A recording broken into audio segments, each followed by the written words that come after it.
I'd like to thank all of you for joining me today.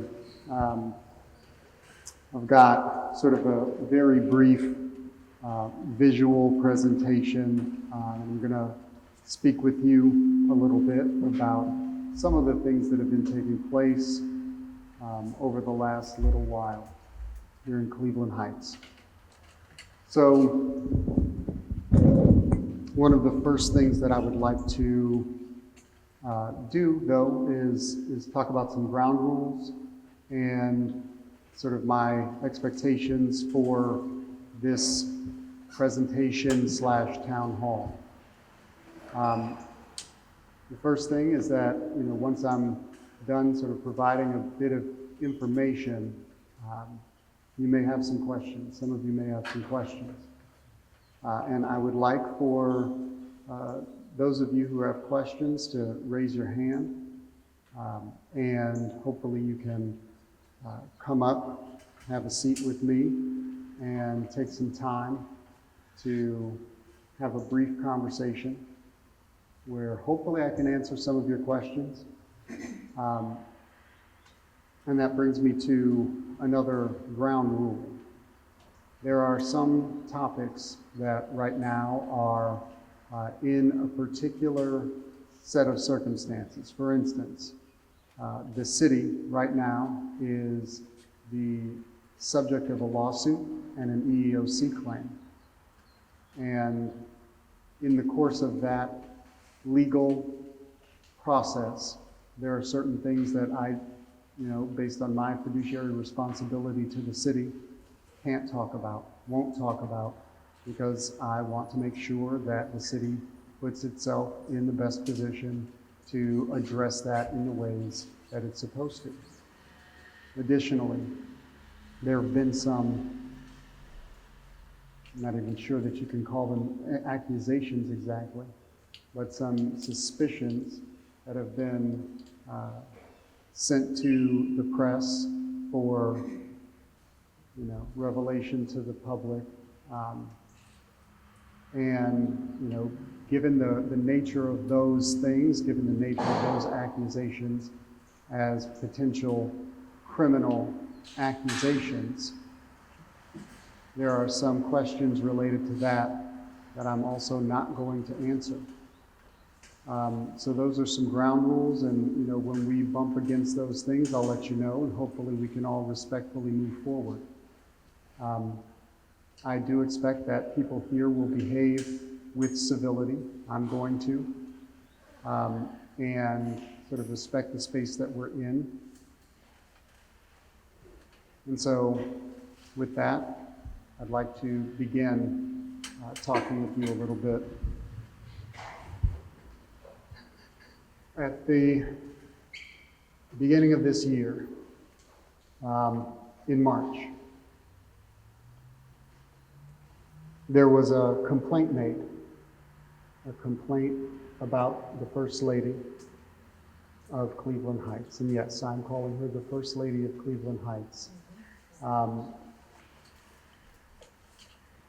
This complaint on March 13th was made indicating that she had behaved in a certain way that was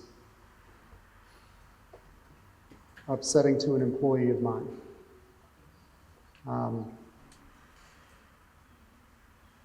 I know that there has been some concern by some members of our community about even something as simple as me calling the wife of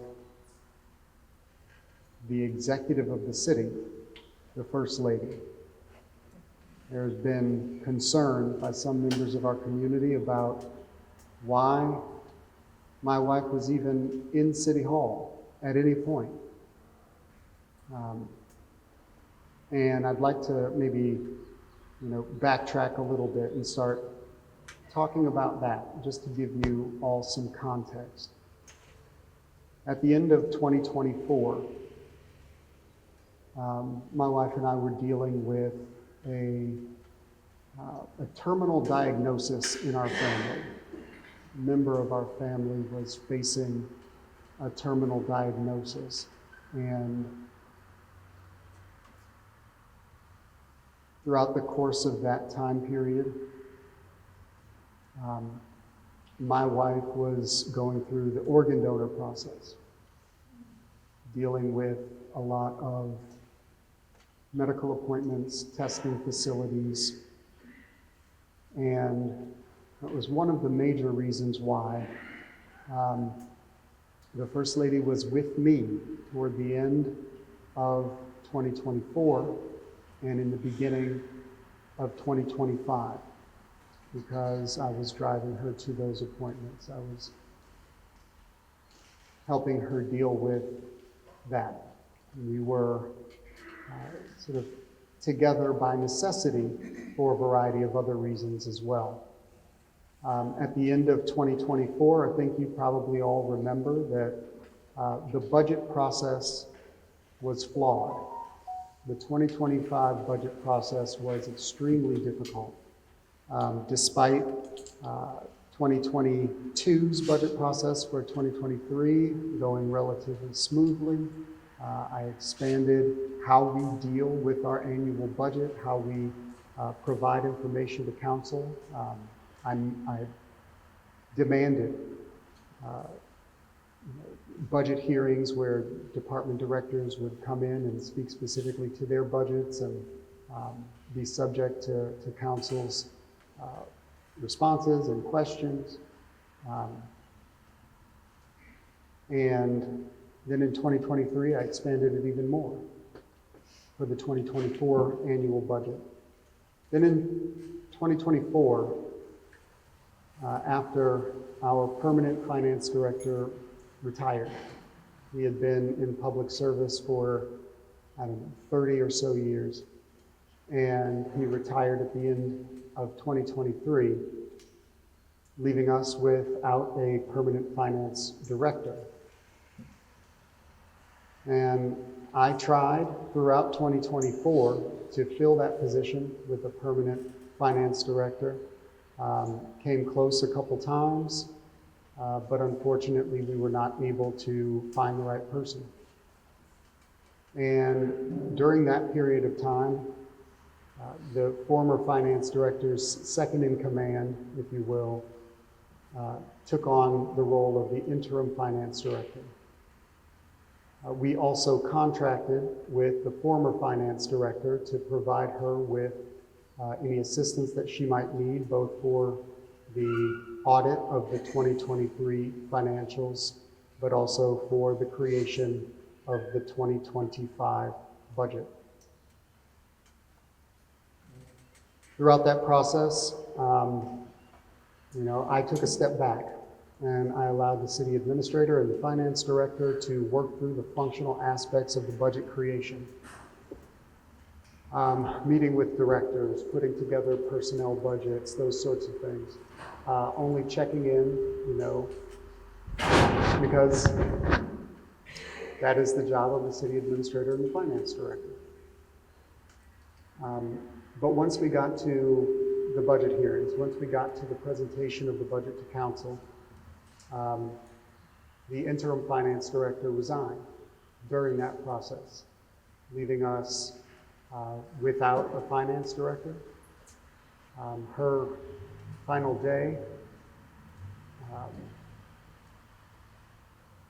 was the work day before I was able to bring a temporary finance director on board, a man named Willie Feltz, who, alongside me, was able to salvage to some degree the budget process, but it was already a flawed process, and I can certainly take responsibility for that. But we worked very, very hard, sort of taking on the budget, even though it's not the mayor's job to do the functional aspects of taking on the budget and producing sort of the technical budget documents. I worked as hard as I could, along with Mr. Feltz and others in the department, to reproduce a budget after the council voted the initial budget down. During that time, I was spending a lot of time at City Hall. I was there overnight sometimes. I was there until 2 in the morning, 3 in the morning, working on spreadsheets, trying to provide council with the information that they were requesting, to the point where it didn't make a great deal of sense for certainly my emotional health, but also for logistical and health reasons related to what I shared with you earlier. For the First Lady to be sitting, at home, waiting for me to get there. And there were things that while she was there, she did, things that I think probably anybody would look at and think, yeah, that sounds like something a First Lady might do. Things like putting together a space in the atrium for residents and city employees alike to sit, relax. On court days, the atrium in City Hall gets pretty full of people waiting to go into court. They've got little children with them, and it can be a stressful situation. Usually nobody's going to court because of something good. And it can be a difficult time. It can be a stressful time. And we wanted to create a little living room for people to relax. And that's what the First Lady set about doing. We put some cornhole boards out for the kids and the adults. In fact, our finance team, Willie Feltz and Rodney Harrison, had a standing cornhole game. We played quite often. But we saw people relax. We saw kids having a little bit of fun during a stressful time. We saw people fall asleep on the couch that's in the atrium now. And that wasn't it. Looking around, seeing how this was an extremely stressful time, not just for me, but for employees. Because no matter what people tell you, a budget is not set until the council votes. We can't know for certain what they're going to cut, what they're going to amend.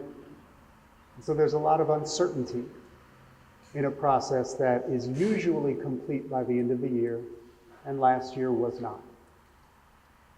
I did my best. I met with departments to let them know, and I told them specifically, I did not believe that council would let us go past March 31st without having an annual budget in place, as required by state law. I couldn't know, and I told them I couldn't know what that budget would look like at the end, and what council's decision-making would be.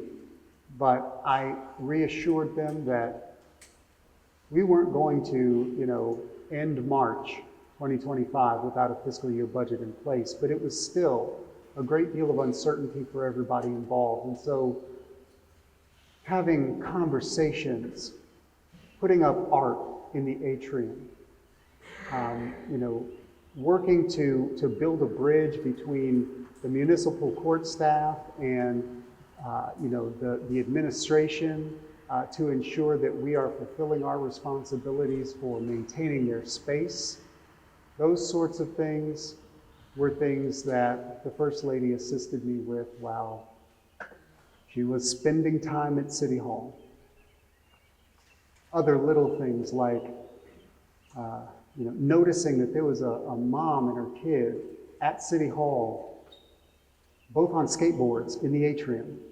And the reason they were on skateboards was because their car had gotten towed.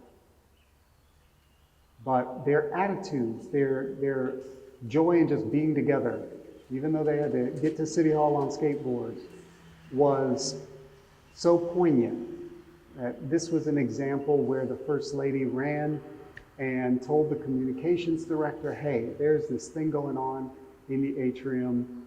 You got to take a look. Some of you might remember that Facebook post.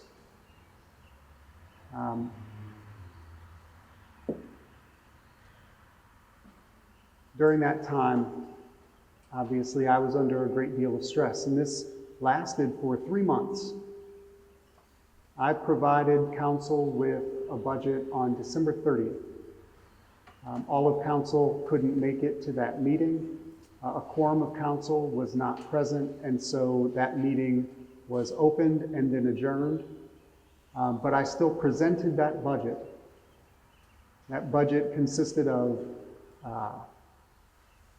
mainly operations. My initial goal with the 2025 budget was to work with council together, collaboratively, to determine what our priorities for capital projects would be. And during that process, council informed me that that was not how they wanted to do it. So the initial budget that I presented was just for operations and not capital projects. And then I was instructed by council to go back to the drawing board and add capital projects that I thought needed to be done in 2025, which I did. And ultimately, council approved without amendment the budget that I submitted to them. But it took some doing. And that didn't take place until March 17th. So during that time, everybody was pretty stressed out. And the First Lady was frequenting City Hall more than ever throughout my term. She hadn't really spent very much time at City Hall before, say, December of last year.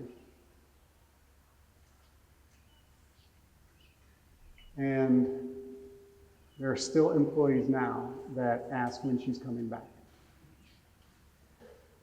However, in March 13th, 2025,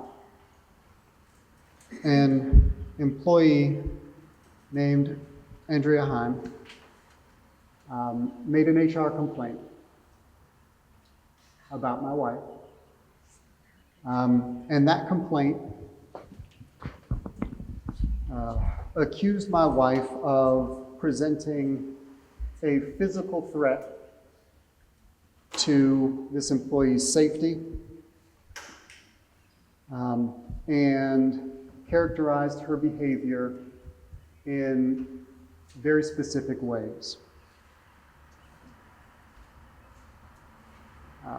The accusation included, a characterization of my wife's behavior that she was pacing up and down the hallway in the mayor's suite, screaming expletives.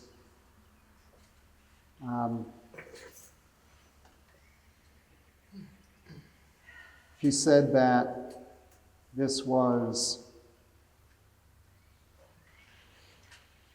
a situation that was so dire and so upsetting and so scary that she had to put her physical safety above any other considerations, above her job security.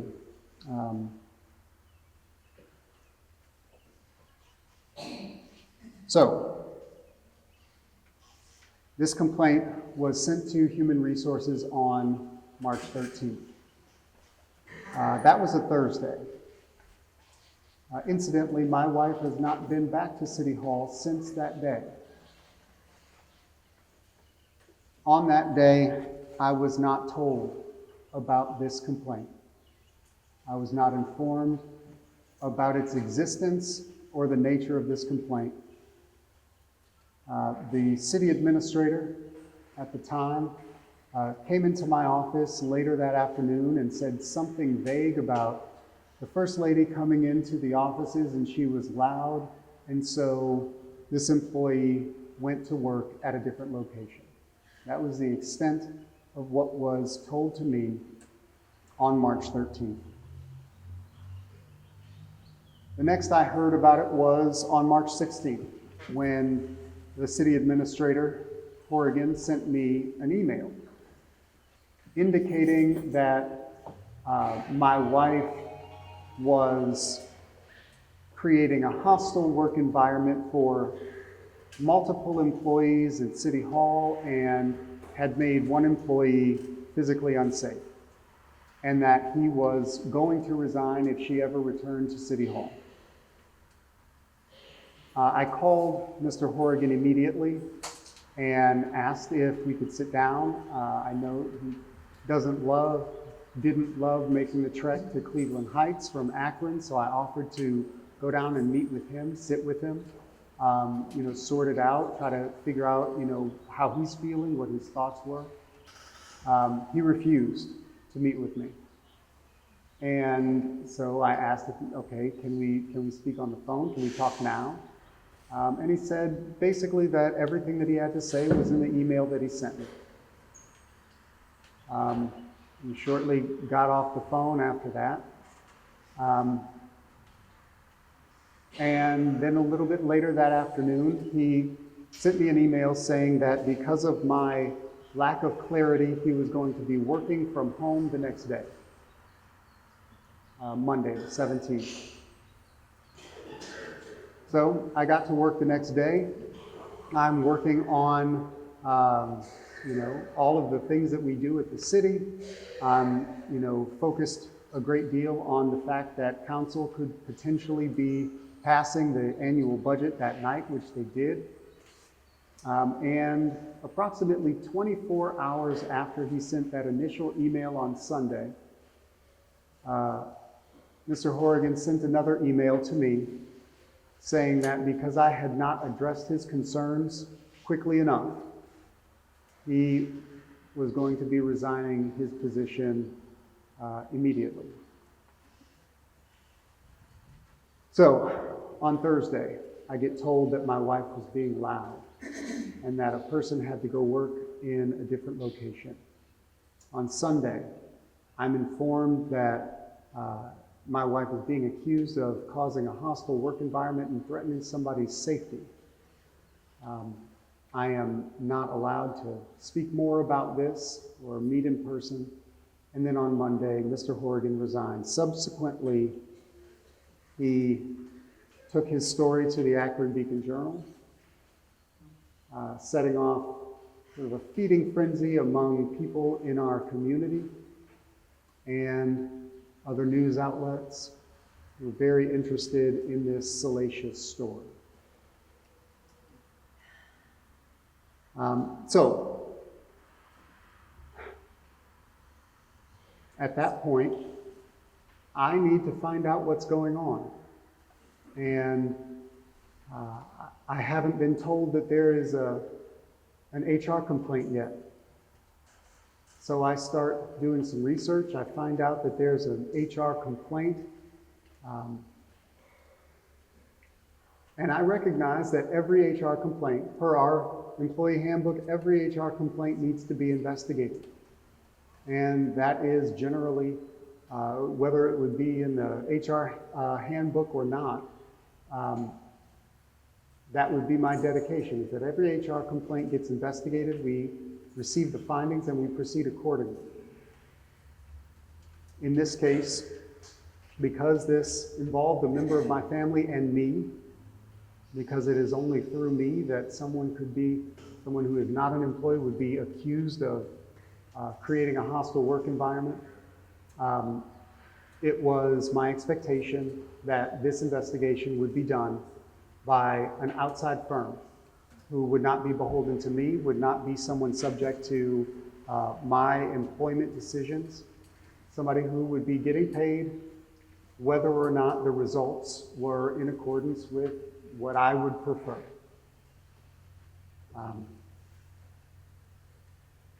So in an attempt to ensure some distance, I asked one of our new assistant law directors, Yamini Adkins, who also happens to be a former human resources director for Dan Horrigan.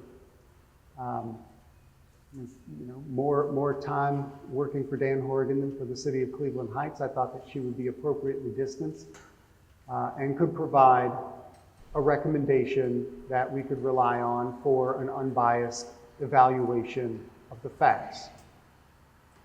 She pointed me toward Monser Gavin, which is a firm, and a specific employment attorney, James Budzik, as her recommendation. He was not the only person I looked at. I looked at a couple others. But ultimately I went with her recommendation. And we went through the process of investigating this particular claim. And that investigative report is here. I have been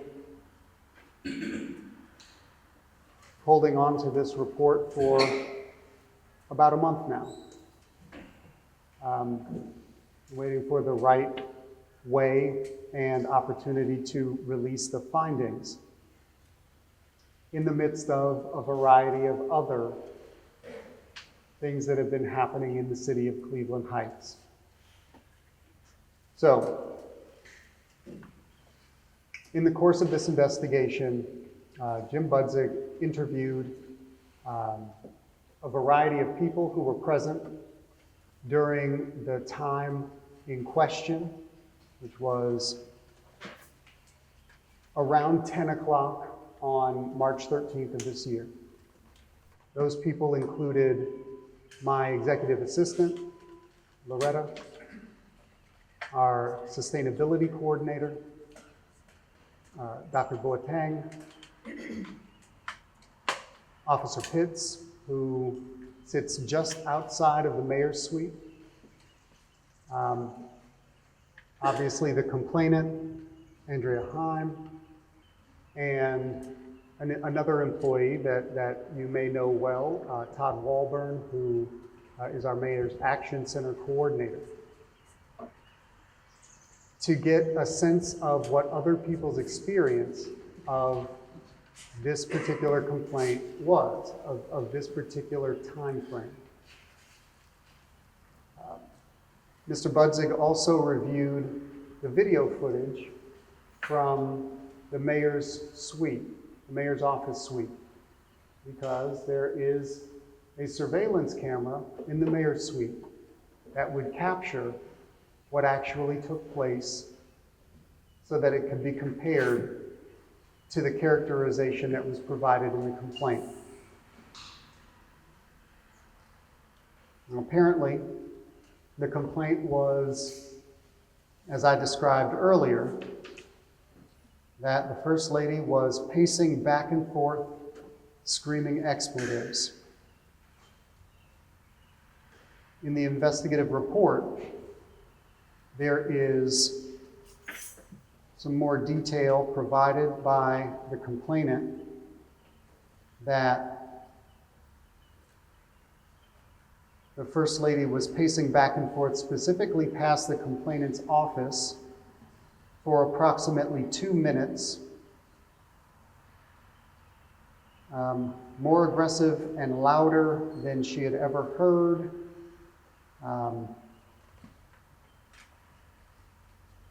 Screaming expletives for 2 minutes, to the point where Ms. Heim stated that she began trembling as the intensity increased. Now, I want all of you to take a moment and think about that. You're sitting in your office, and somebody is pacing back and forth past your office door, screaming expletives for 2 minutes. I want you to think about that. I want you to maybe even close your eyes and imagine what that might be like. You're sitting at your desk, and for 2 minutes, someone is screaming outside your door, pacing back and forth past your office. That characterization would make someone quite uncomfortable.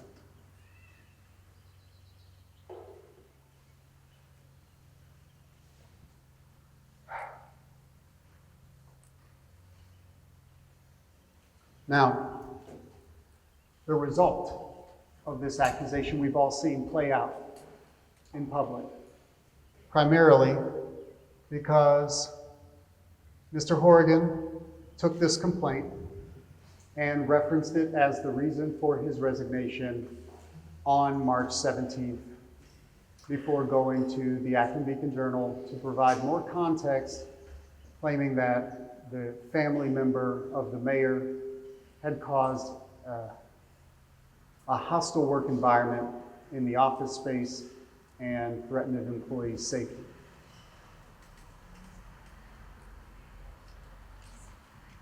So, media and social media jumped on it, often treating this as though it wasn't an accusation, treating it as though it was proven fact. And of course, there are all of these anonymous employee complaints about a hostile work environment, and this is just somebody bringing it into the light. People have referred to Mr. Horrigan as a hero in Cleveland Heights for finally bringing this to light, this horrible situation.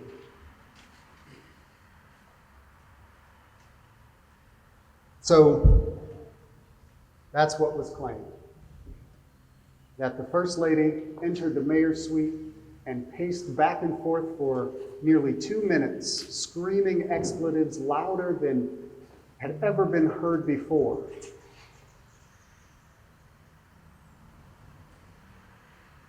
But I want to think about what actually happened. Let's talk about what actually happened. So here you can see, and some of you may not be able to. If you'd like to move up to see better, you're welcome to. Here you can see the vantage point from the surveillance camera located in the mayor's suite. It's pointing down the hall toward the entry.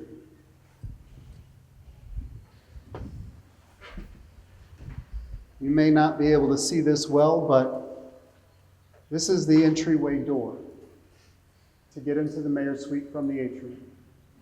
Directly in front of that is a little rug. Now you can't see the entry to the office in question, but that rug is where the office door is, directly adjacent to that entryway door. Now this video shows what happened.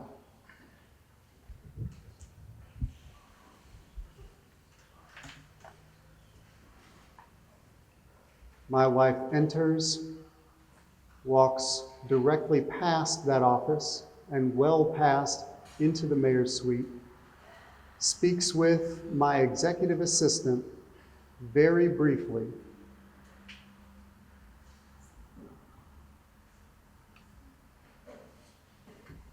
and then walks to my office, where my executive assistant goes and talks with her for about 45 minutes.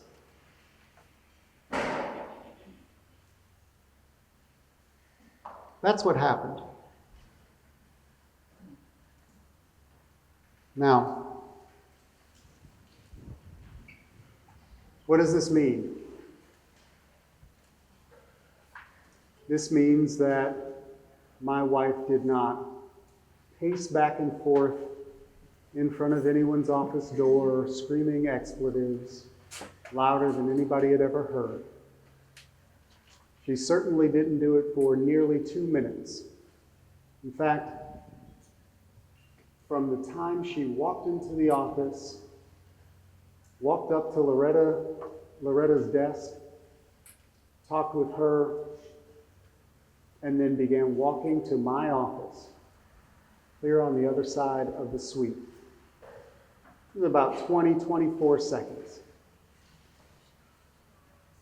24 seconds of walking into an office, talking with my executive assistant, and then walking into my office. That means that the complaint of pacing back and forth, screaming expletives, the further explanation that this was 2 minutes to the point where Ms. Heim was trembling by the end of it. This characterization didn't happen. This statement made to a public official in the performance of their duties with the intention of influencing the results of this official process. These statements were false. My wife walked into an office, spoke briefly with my executive assistant, and then walked with my executive assistant behind a closed door where they talked for 45 minutes. Now, that's what happened on that day, in that moment. But what happened next is what really matters here, related to this particular accusation. What happened next is that a complaint was made providing false information. And then the very next day, Mr. Horrigan, without informing or appraising the mayor of any of this that was actually going on, made a call to my executive assistant, who was out sick the next day. Now, according to Ms. Reeder, my assistant, the call went something like this. Mr. Horrigan called, asked how she was doing. And based on her understanding, she assumed he was calling because she was out sick and that he was asking about her health. So she told him that she was a little under the weather, but she'd be okay. And he said, no, I'm not calling about that. I'm calling about what happened yesterday. And her response was, what are you talking about? So he attempted to clarify the incident yesterday with the mayor's wife. Are you okay? Are you afraid? Did you feel threatened? And Ms. Reeder's response was, look, I don't know what incident you're talking about, but I've got a lot going on at home right now. I've got a very stressful situation at home right now. I don't need more stress at work, so whatever it is, you can just leave me out of it. That was Ms. Reeder's response to Mr. Horrigan. However, in response to having that call, Mr. Horrigan sent an email to our law department and to our HR assistant director, characterizing that call in this way. I called Ms. Reeder. She confirmed Andrea Himes' complaint, said that the office situation was extremely stressful and that this isn't the first time. He then went on to say that Ms. Reeder said that she's not afraid of retaliation, but I can tell that she really is. And that she'd be scared to speak. I can tell that she's afraid. The response from our law department, from his former HR director, was, you should have Ms. Reeder provide a statement. Mr. Horrigan did not. Chose not to reach back out to Ms. Reeder to provide a statement.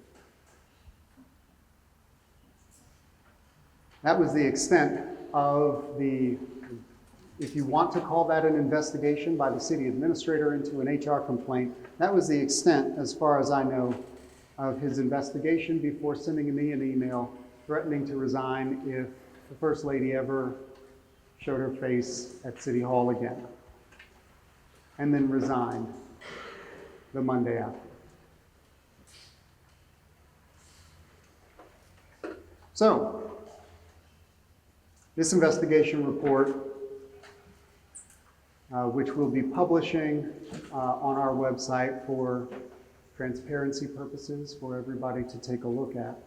This investigation report, again, as I mentioned, relays the contents of the interviews of the other people that were present either during the time in question or just after.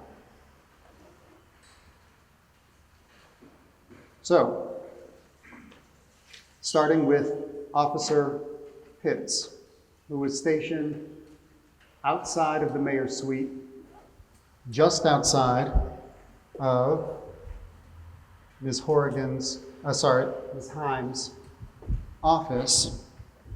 If you would like to take a look, this here is where Officer Pitts is sitting during this period of time. Probably around, 6-7 feet from Ms. Himes' office door. Mr. Pitts stated during this interview that he believed that he must not have been present at his desk at the precise time that this was taking place, because based on the description, he could not have possibly been there because he didn't hear anything that could reasonably be similar to what was described. Now, video footage of the atrium area does establish that Officer Pitts was at his desk, at his post, that entire time. And he heard nothing.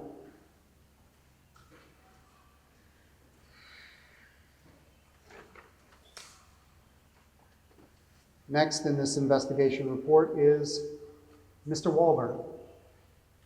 Mr. Walburn is our Mayor's Action Center coordinator, and his office space is directly adjacent to Ms. Himes. His office door is 6 inches away from Ms. Himes.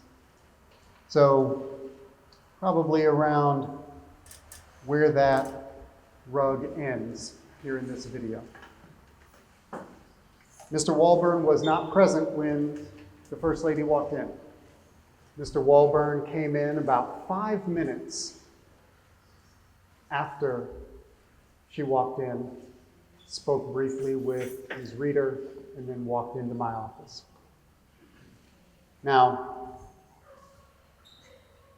the initial allegation indicates that once my wife and my executive assistant walked into the mayor's office down the hall, that she continued yelling and swearing, and you could hear it all the way down the hall. She could make out what she was saying. She was so loud that probably 100 feet down the hall through closed doors, the accusation is that you could still hear her screaming. Now, Mr. Walburn, however, when he walked in, he was immediately told by Ms. Heim that the mayor's wife was yelling and screaming and she was going to leave. She had to leave and he should too. Now, Mr. Walburn didn't hear what Ms. Heim described coming from my office. In fact, my understanding is that he didn't even know that there were other people in the office because he didn't hear anybody else in the office. Now, somebody who was there the entire time, in the office suite, in his office, is Dr. Andy Boateng. Dr. Boateng is located in this office right here, the office directly adjacent to mine. Mr. Boateng was there in his office the entire time when my wife walked in, spoke with Ms. Reeder, and then walked back behind closed doors into my office.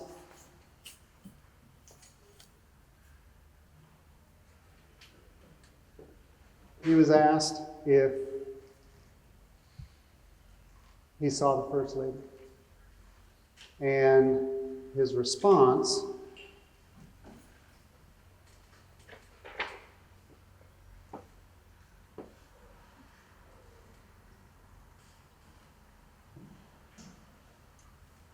was that he observed her and she appeared upset. However, he did not hear any loud or threatening noises from her. Okay. Now, Ms. Reeder, the person that my wife walked in and spoke with,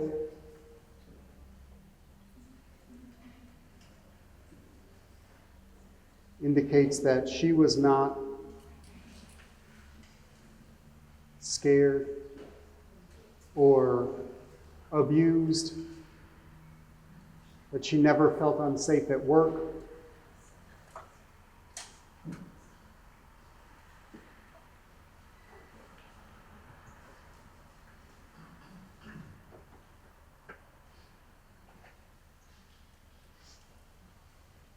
Okay.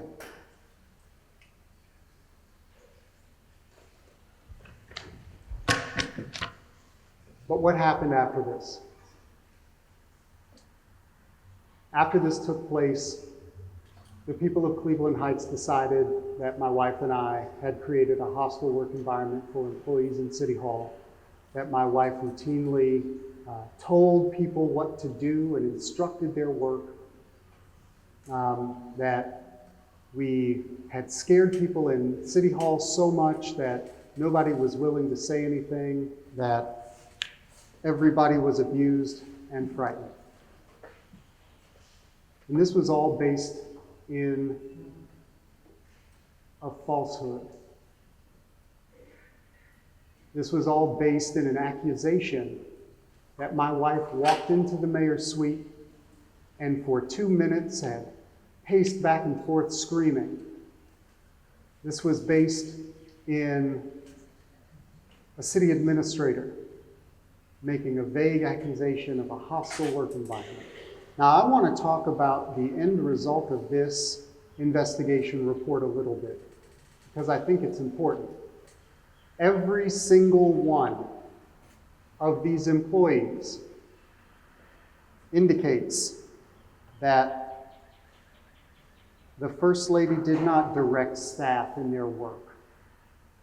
Certainly didn't direct them in their work. With the exception of one of these employees. Yeah.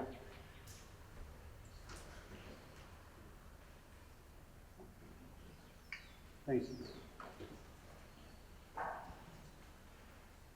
With the exception of the complainant, no employee indicated that there was fear in the office, that there was a hostile work environment in the office, that there was any type of threatening behavior by the First Lady in the office.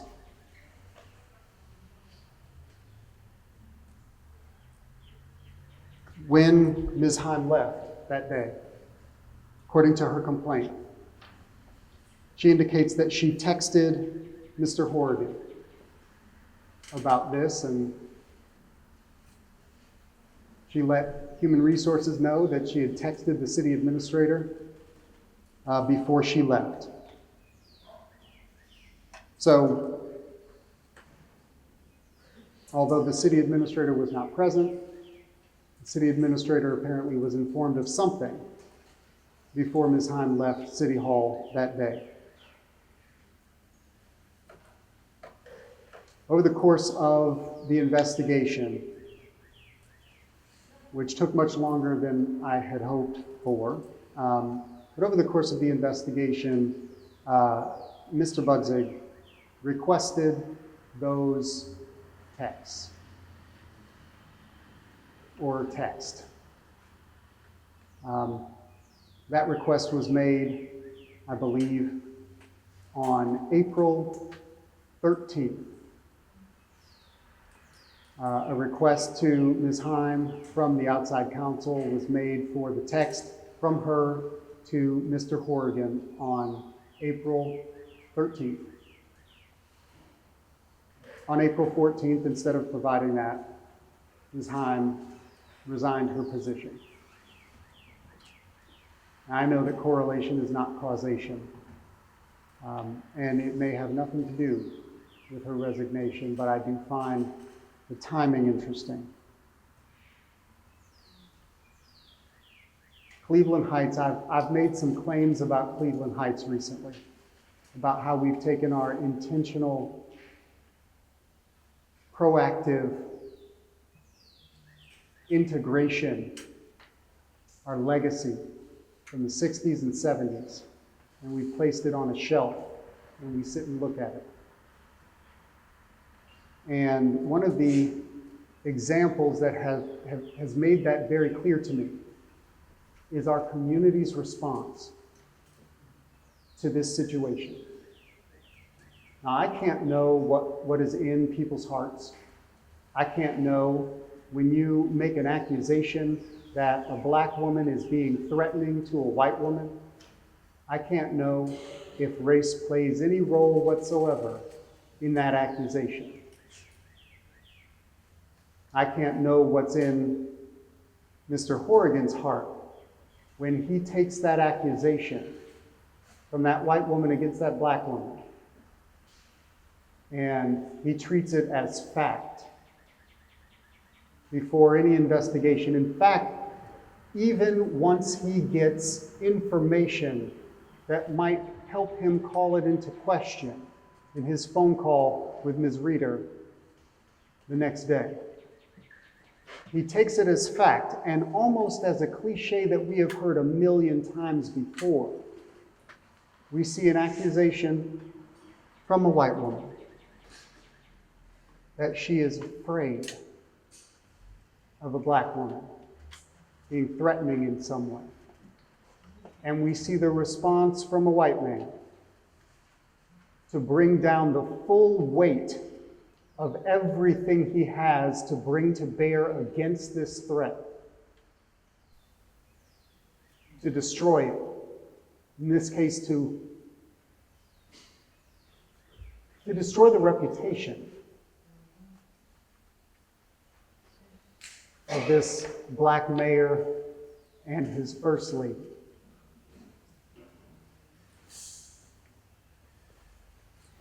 Again, I can't read people's minds and I don't know what's in people's hearts. I can only look at their actions. And I can see that a black woman got accused of something by a white woman, and a white man ran to a particular stereotype. And he achieved his goal. And our community heard that accusation.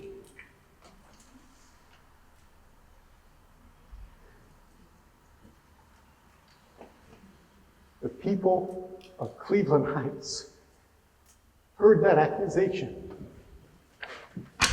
and decided it must be true.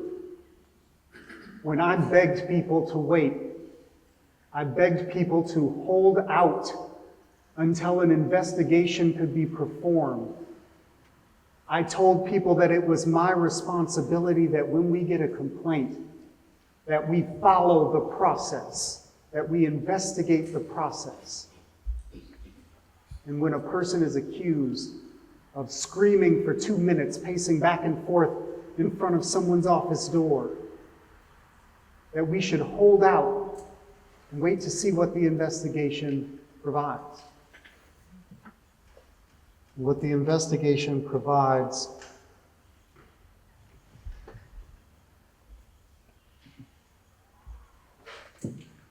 is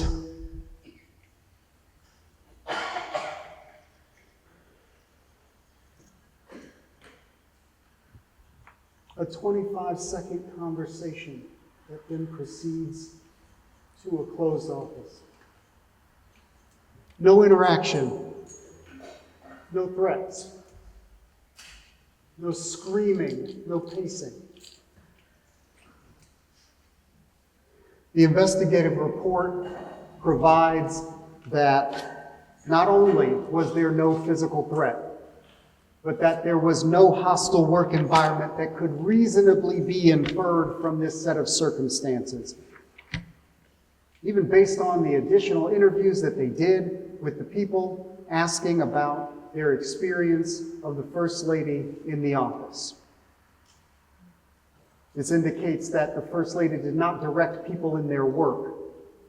This indicates that there was no bullying of my staff by the First Lady.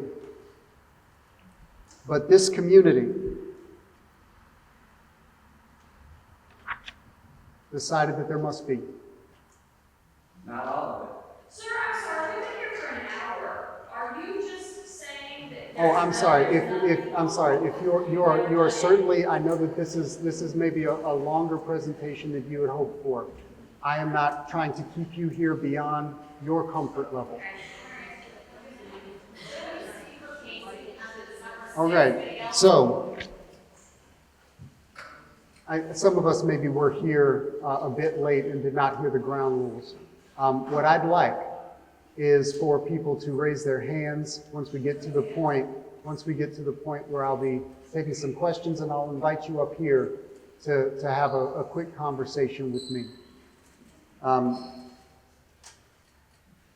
So, again, according to federal standards, I'd like to state unequivocally that this investigation found that there is no hostile work environment caused by me or my wife. This also found that there was no bullying, which is a lower bar than a hostile work environment. No bullying by the First Lady. And that certainly there was no safety threat to any employee by the First Lady. Now, I did say some other things, and I'm going to have to own this. One of the things that this said is that the presence of the First Lady at City Hall was confusing for people. It was not well explained to people, created a lot of uncertainty and discomfort. They didn't know why she was there. And that's my fault. I did not tell people why she was there. I did not explain to people why she was there. Some of it was because it was personal, medical. Some of it was because it was an extremely stressful time and I needed the help. Our city administrator had retired. Our finance director, interim finance director, had resigned. I was going through producing a budget in a system that I was not familiar with because I do not micromanage the finance department, with a temporary finance director, and I wanted my wife with me. So I asked her to come to City Hall and sit with me, be with me, allow me to bounce things off of her, get feedback. I asked her to sit in on a few meetings and listen in so that we could talk about it later without me having to try to repeat everything so that we could talk about it later. My wife didn't commandeer those meetings. Mostly sat and listened until I asked her if she had a question. And this wasn't an ongoing thing. It was never intended to be. My hope is that once we got through budget, things would calm down a little bit, get back to normal. Actually, on the day in question, we were recently celebrating some good news. Some news that, despite all of our efforts, she wouldn't have to be the organ donor to save somebody that we love's life. They had gotten a transplant. We were ready to get back to normal until this false accusation arose. Okay. I'm going to move on to a question and answer period. I know that there are some people in the back who are very interested in what I presume to be a bit of a combative question. But I'm going to start with some of the news media reporters that are here to see if you all have any questions that you might want to ask. If you could come up. Have a seat. Please.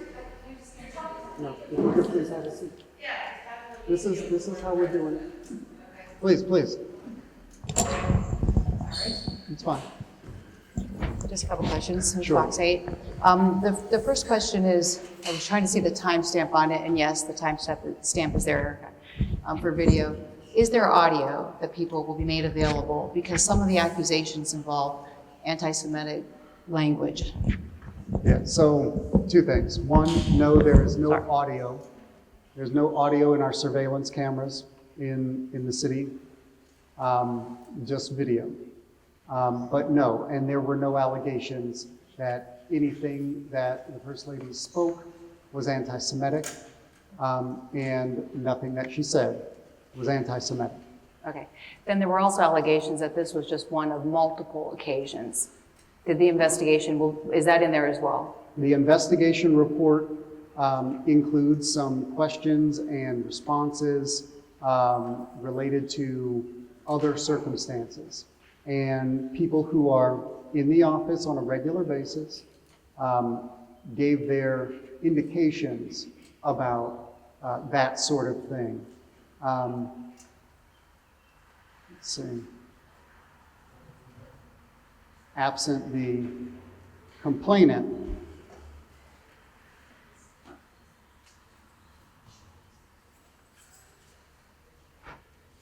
I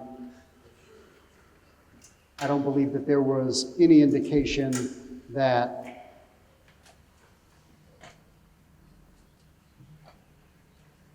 there was something that was described in the way that Okay. Ms. Heim described it. But this will be published and it'll be provided. Tonight? I mean, I don't have more copies, but Okay. I'll But see it'll be about online getting like tonight. Online. Hopefully, we'll see about tonight. Okay. I will say this. I know that one of the people who yelled out from the back mentioned a video that has been making the rounds on social media, and perhaps some of your stations have provided it to the public as well. I don't know if it was with or without the not licensed music that people attach to it for political purposes, but I think one of the things that I'd like to say, and maybe this is something that I can express delicately, on December 6th, my wife came to City Hall. She wasn't there to hang out. She wasn't there to, improve the atrium or something like that. She was there because we were on our way to a memorial. This was during the time that we were working through this organ donation process, that a person very close to us, very dear to us, was potentially dying. And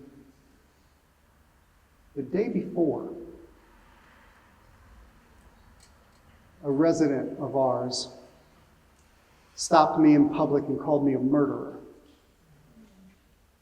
because of the officer-involved shooting of Christian Thomas. There's a person that has also said that they were going to crucify me at some point. And this was the day before. Now, on the day, on December 6th, my wife was there waiting for me because we were going to a memorial service. And She didn't know where I was. And she started to get concerned. I don't know if anybody is aware of this. I think we've gotten some really salient examples very recently of lawmakers getting killed. We can't always know when a person is a target, when a person is a target for animosity and political violence. I apologize, Mayor, but I feel like the residents want to. I'm sure they do. So on December 6th, my wife attempted to receive some assistance from a peace officer who was temporarily stationed outside of my office. And she asked him if he knew where I was.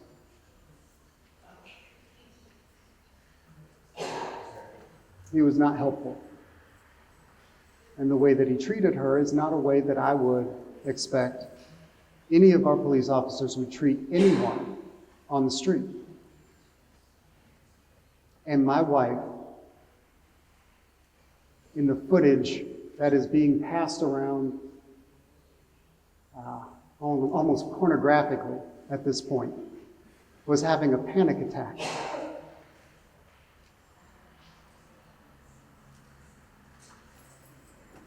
And no, this isn't something that happens frequently or repeatedly at City Hall. This is a singular event, born by the stresses of a combination of difficult situations that we were dealing with. My wife had a panic attack at City Hall. She was staving off a panic attack when attempting to communicate calmly with this officer, and then had a panic attack in the mayor's suite. Something that has been captured on this surveillance video.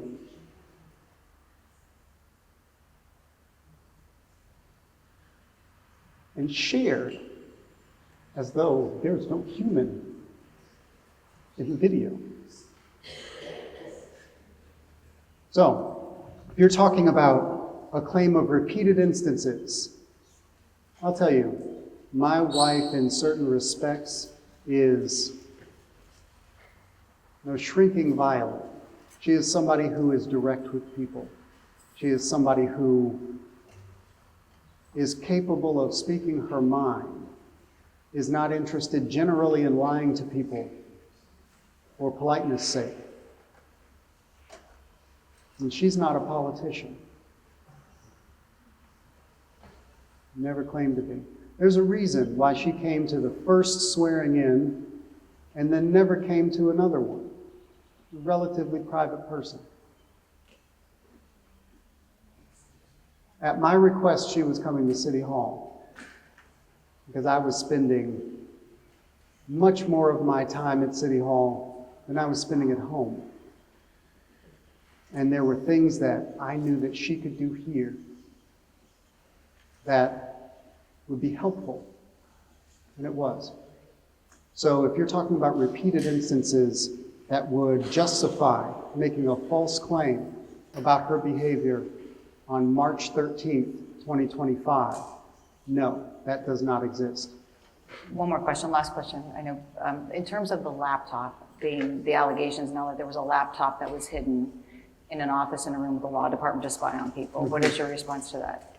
Well, like I said, certain things when somebody's being accused of a crime, and I've seen this pattern again throughout the country, there are certain things that I'm going to take the advice of attorneys and not comment on. One thing that I will say is that I recorded no employees, I recorded no conversations, I did not hide a laptop, I did not do anything illegal. That's my response to that. And I really promise the last one. Some people might say, why couldn't this be released sooner? It might have stopped all the conversation much sooner. Is it the way the investigation had to play out? Or some might say, people, I know our station, all the stations were requesting video, but did it have to go through this process, or why wasn't it released sooner? So in the course of an investigation into an HR complaint, and we have those, just like any organization does, a complaint is made, it's investigated, findings are produced, and then decisions are made as a result. This is not unique to Cleveland Heights. This is standard, public and private entities. And I think I've made myself clear in a variety of different circumstances, whether it's, again, the officer-involved shooting from last year, that we don't make comments and we don't jump to conclusions because it's our responsibility to take things through a formal process and provide actual results of an investigation. That's what I did here. That's what I asked everybody to respect. And very few people, and very few news organizations did. Instead, the accusation was the story, to the point where the accusation became real in the absence of any evidence. So, should this have taken less time? Yeah, I wish it had taken less time. Do I think that doing this, providing this in advance or sooner would have stopped some of the people who have potentially other motivations for amplifying this accusation? I don't think that it would have stopped a thing. I think that there are still people out there right now saying that anonymous employees are telling them about specific instances of hostile work environment and bullying and abuse and whatever else. Even our council members are doing that. And when I've asked the council members that, do they realize that if you are taking complaints about a hostile work environment and you are not exposing those complaints, then you are complicit in our inability to address them. Whenever a complaint is made, we have to investigate. And every single instance of the, at this point, mythical anonymous employee claiming a hostile work environment that is parroted either by people on social media or our traditional media, every single time that's parroted, it contributes to this narrative that is not borne out by the number of complaints, and certainly not borne out by the actual investigated and vetted complaints. So, I'll say, I tried to communicate. The thing that I was trying to communicate was, we need to take this deliberately. We need to hold our judgment until we have something to judge.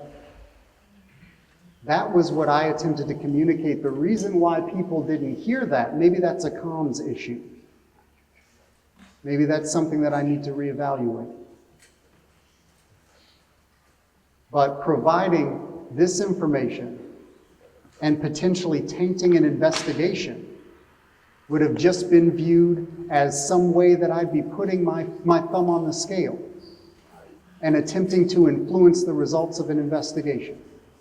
So no, I don't believe that jumping out in front of the investigative report would have done anything but inflame the people who are already intent on villainizing. Thank you. You're welcome. Thank you. Please. Thank you.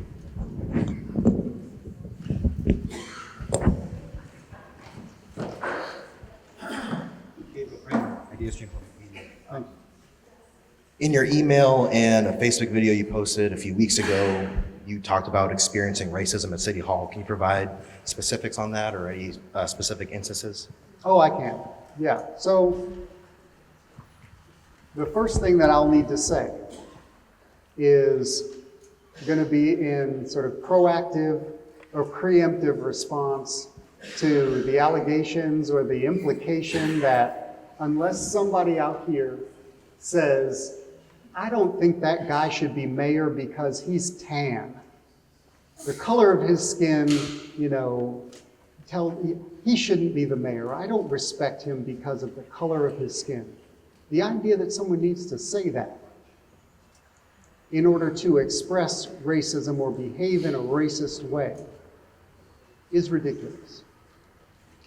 So I want to just dispense with that argument at the outset. I don't need to see white hoods or a burning cross in order to experience racism. I don't need somebody to say, I hate black people in order to experience anti-blackness. My experience throughout the 10 years that I have been on first city council and now the work that I've been doing as mayor, the racism in Cleveland Heights is expressed in the way that a progressive or liberal city expresses it. And that is by second-guessing someone, maybe with more expertise on a particular subject, who just happens to be black, but then giving a great deal of deference, benefit of the doubt, to someone with less expertise on a particular subject, who just happens to be white. It is in the implication that as I am plugging away, attempting to use a financial system to produce hundreds of pages of documents for city council, staying up all hours of the night, providing explanations for the documentation that I'm providing, that a council member would say, maybe I'm just not, I just don't have the work ethic to do it. Or maybe I just don't have the experience to provide them with the data that they're requesting. Or it's in what we've seen and what I've shown here, where an accusation is made about how a black person is treating a white person. And that accusation is taken as the gospel. Like I said before, and I'm not the first to say it, and I won't be the best to say it, but I won't try to quote Mr. Baldwin again. People don't like it, I guess, when I quote Mr. Baldwin. I'm getting some hate mail about that. But I can't know what's in people's hearts. But I can know that when an accusation is loud, and the evidence is, oh, well, a bunch of anonymous employees are telling me that it's true. When that accusation is taken as fact about me, that tells me something about the person who is accepting it. And I don't see it going the other way.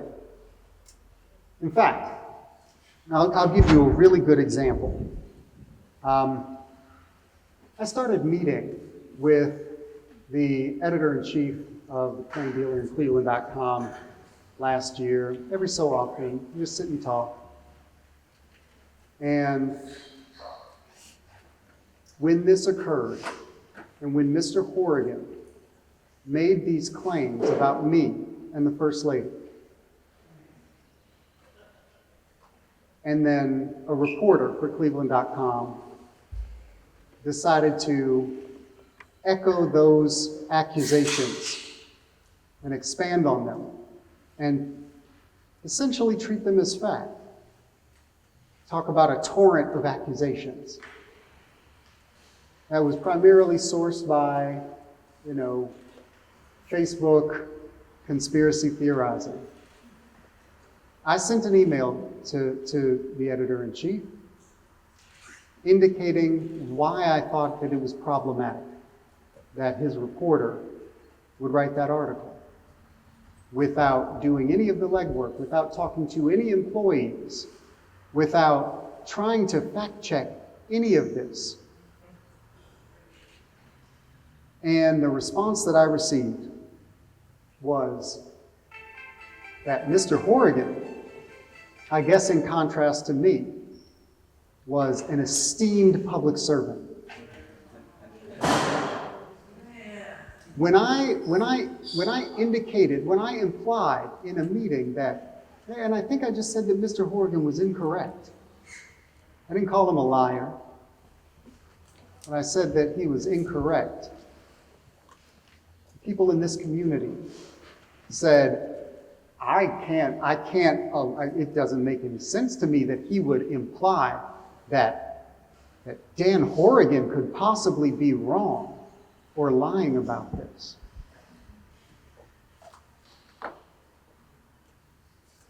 So, It is in those moments when I realize that my standing as the mayor of this city, as somebody who has put in a great deal of service to this city and attempting to improve it, that I can't hold a candle to a Mr. Horrigan whose word is accepted as truth and mine is not, whose vague accusations with no specifics are accepted as truth, when my request to wait for evidence is dismissed by a reporter who I believe, if we're taking accusations into account, a reporter who I believe there's some police report about him getting into a drunken fight and calling somebody a nigger in our city. If you want to believe accusations, same reporter relatively recently making a joke saying something was a straw mandingo.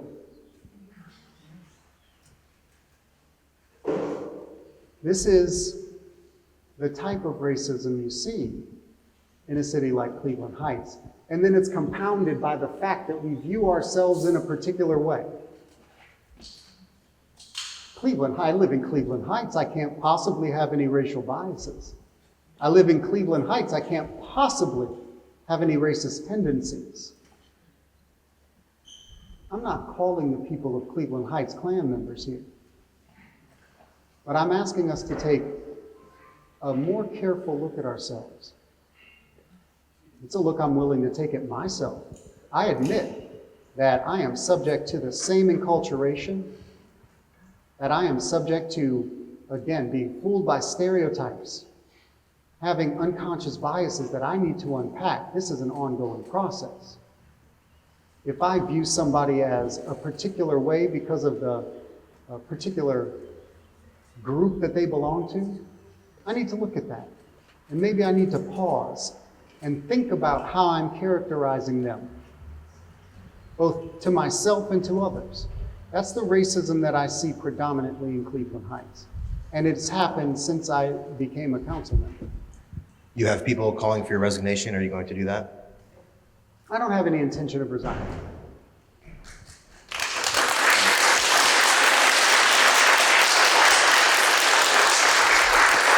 Is there anything you'd like to say about not getting enough signatures to be on the upcoming ballot this November? Before I do, yes, but before I do, I want to expand on the resignation question. There are people who have indicated, who have claimed that one more day of having me as mayor does irreparable harm to the city. And that's why I need to resign. That's why they're collecting signatures for a recall, because one more day is too many days. So, I'll say I disagree. And frankly, I don't think that any one of those people has had a serious conversation with the employees who work for the city. I would say, based on my experience and understanding, the circus that I did not create, the circus was created by the response. The circus was created by the accusation. The circus wasn't created by the behavior of either me or the First Lady. But that circus is something that distracts. That circus is something that makes it more difficult for me and the people who work with me to do our jobs. I heard a story that a person who works directly with the public, they come in, they talk to them, they get services from this person, this employee. I'm not going to name them, so I guess it's an anonymous employee. But this is somebody who does direct service to for the people of Cleveland Heights, helping them with things that they desperately need. And they've been getting these calls and complaints or concerns from the residents saying, I'm scared to come to City Hall. I've heard it's such a scary environment. I don't know if I'll be safe there. This is intensely frustrating. I don't know, I know that people are discounting that, 9 times the number of employees have indicated that this is not a hostile work environment at City Hall than the number of employees who have claimed that there is one. I know people are discounting this number of employees who put themselves on the line recently, probably against advice, to tell people, no, City Hall isn't some horrible place to work. We just got runner-up in the Heights Observer Best Places to Work in Cleveland Heights. Now I know that and I'll go back to people's particular biases about me. Apparently, in order to have achieved that, we must have stuffed a ballot box or something. I don't know how you do that.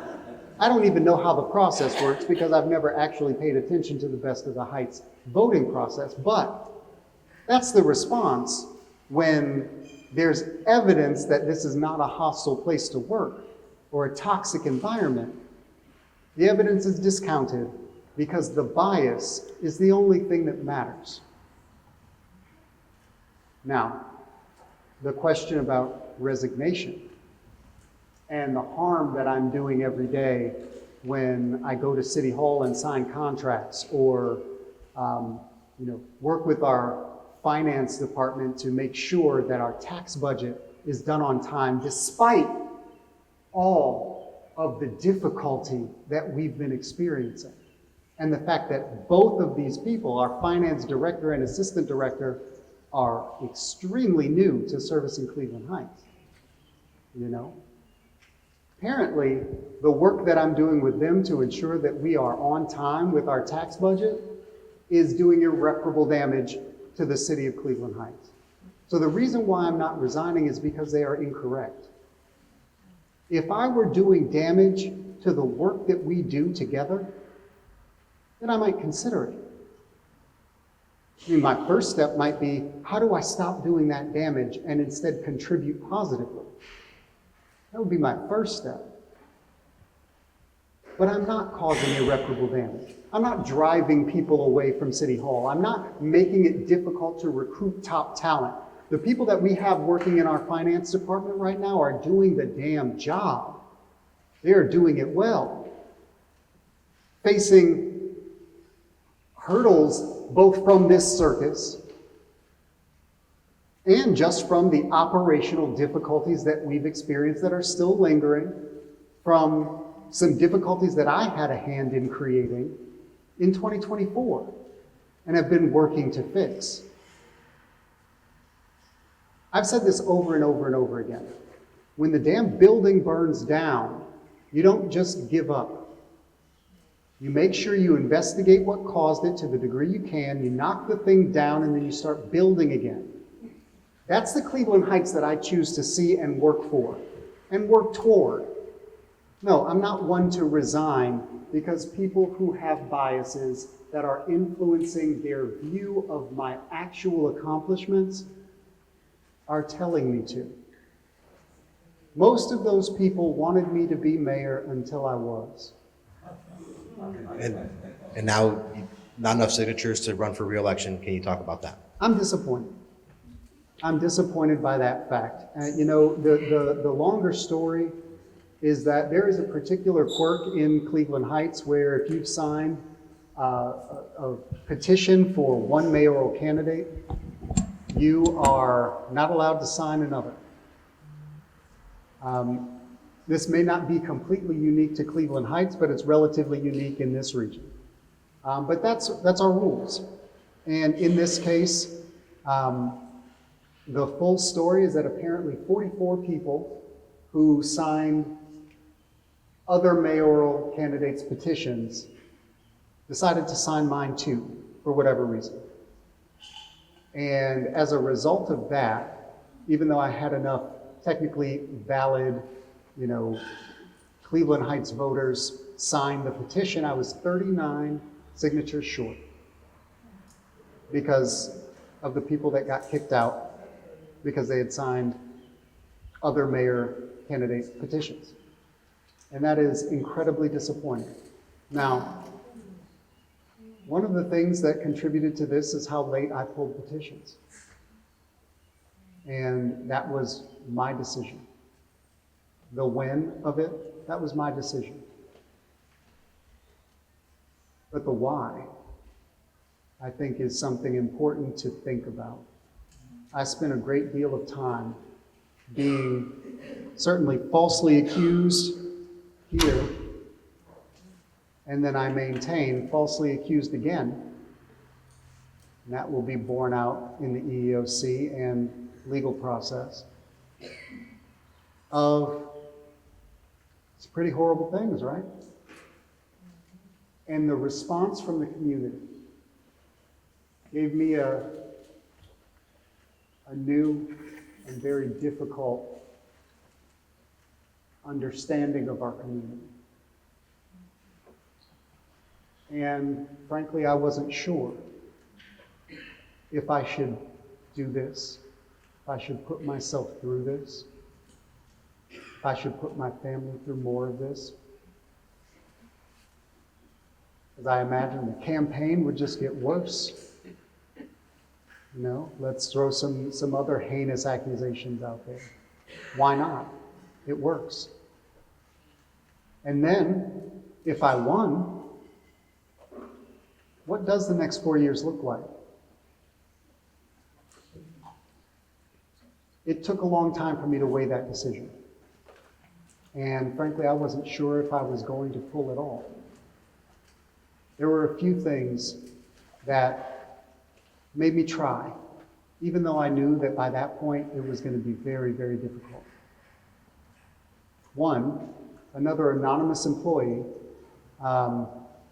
came to me. This is a position that is one of those positions that some of the people here tonight, if we lost them, they'd be making a Facebook post about it. And this particular employee came to me and said, if you're not going to run, I don't think I want to be here anymore.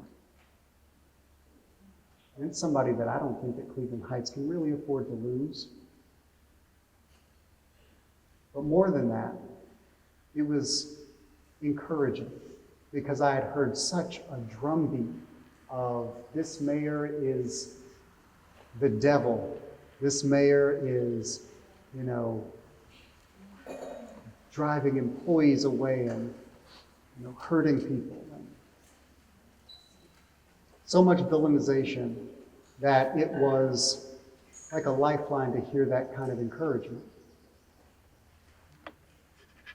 Additionally, I saw who else had pulled. And I have my worries and my doubts. Time will have to tell about how the election goes, but I chose, based on some of that, based on that encouragement, and based on my concern, my actual concern for how employees will be treated under whoever the next mayor will be, I decided that even though it was very late and it took me a great deal of time after some really emotionally devastating accusations and even more emotionally devastating accusations from the public in this relatively small but extremely vocal, let's say organized to some degree, group of people amplifying these accusations and this villainization.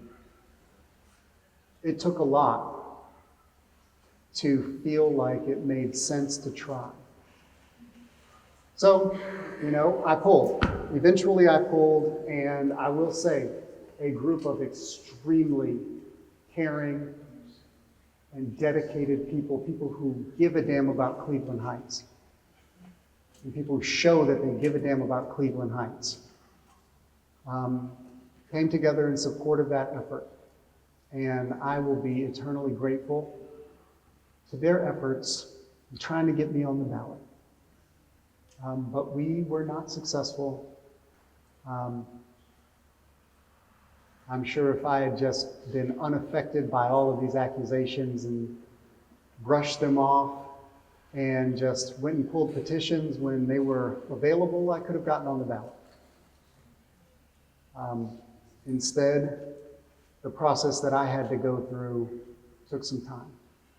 The internal process that I had to go through took some time. And I was not able to make it to that number. And so I am incredibly disappointed in myself for that. I am incredibly encouraged by the people who tried to help. And I'm incredibly disappointed in the portion of our community that has been creating such, I would say, a toxic environment politically in Cleveland Heights that made it that much more difficult to even get to the point where we could judge my term on my actual record of accomplishments. So I'm feeling a lot of complicated emotions. I found out that I was not going to be on the ballot at around 1 p.m. today. And, I have sent out a message to city employees, letting them know that they would have a new mayor next year, at the very least. Thanking them for their work and letting them know that for as long as I have in this seat, I will be working with them as hard as I can. But no, it definitely makes me pretty sad that I'm not going to be able to ask the people of Cleveland Heights for the opportunity to finish what we started. Yep. Sure. Ms. Gordon, come on up. All right, then we're going to have to do it later.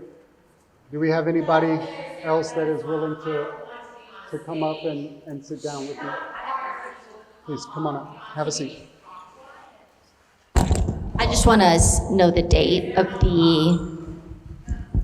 The date is May 13th, 2025. May 13th, 2025, and can you, my apologies, 1 second, hard to multitask. Can you talk to me about May 13th, 2025? Why today and why over a month for waiting? Yeah, that's probably a complicated answer, or maybe it's not. Maybe not why today, but why did you wait? Why not May 14th? Why not May 14th? So I'll tell you, I received this, and I don't know the exact timeline. I believe it was shortly before the next false accusation was leaked to the press. And I'll tell you, that one in particular was extremely difficult emotionally to deal with. I don't know that anybody cares at this point. You're referring to the anti-Semitic accusations? I'm referring to the EEOC complaint that was, provided to whatever news organizations it was provided to, the accusations by my former special assistant, Patrick Costigan. That's what I'm referring to. For one, it took a bit of time for me to even wrap my mind around that. And I think that the news media reported on how long it took me to provide a statement to the people. Sorry to interrupt you. So is it accurate to say that you were feeling, it's just you were feeling hurt? Is that why you didn't release them sooner? Why you didn't release this sooner? Is that what I'm hearing? So like I said, complicated answer here. Okay. One of the answers to that question is trying to figure out how exactly to do this in a way that would make any kind of sense to anyone. Because just dropping an investigation report on people and saying, read this, means that there are people in our community who are very likely to parse this and interpret it in ways that serve their narrative, as opposed to taking an actual look at it. And I don't at this point, and I apologize to people who are not necessarily,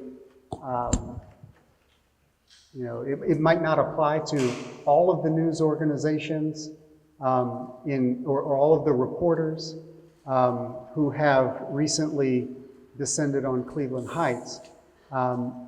But I have some severe concerns about some of the reporting, its accuracy, its slant, the bias that it is receiving from this very vocal group in our community.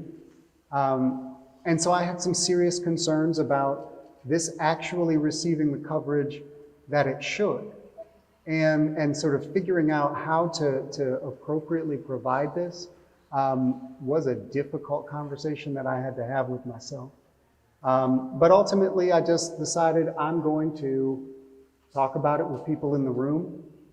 All of you can come too, and I can answer some questions about it. Thank you very much, Yep, Mayor. Have a nice night. You'll be posting tonight. that's the hope. Thank you very much. Sure. With all this being said, and I'll make this brief here, do you plan to eventually run for re-election? Well, I certainly can't run this year for re-election. For all I know, the next mayor will be phenomenal. And I've got certain well-founded and educated concerns about many of the candidates based on my experience of them. But I don't have a crystal ball. And so I don't know how things are going to go for Cleveland Heights. But hypothetically, if the next mayor is phenomenal and does really great work for the city of Cleveland Heights, I don't see why I would want to stop that.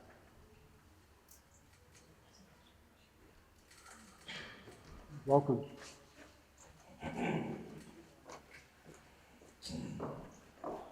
I just ask you a couple of quick questions. Number one, you said that you had 44 signatures that were duplicates, right? That's what I was told. Okay, so you turned in how many, 491 signatures? Just for clarity for everyone, you turned in 491 signatures, correct? That's my recollection. Okay, cool. So it's not just 44 duplicate signatures. I just want people to understand there were other signatures that were So Were let thrown out. me explain. No, I'm just asking, I don't want an Give me a explanation. second, give me a second, because if there was that confusion There was that that you had, confusion. then I'd like to explain.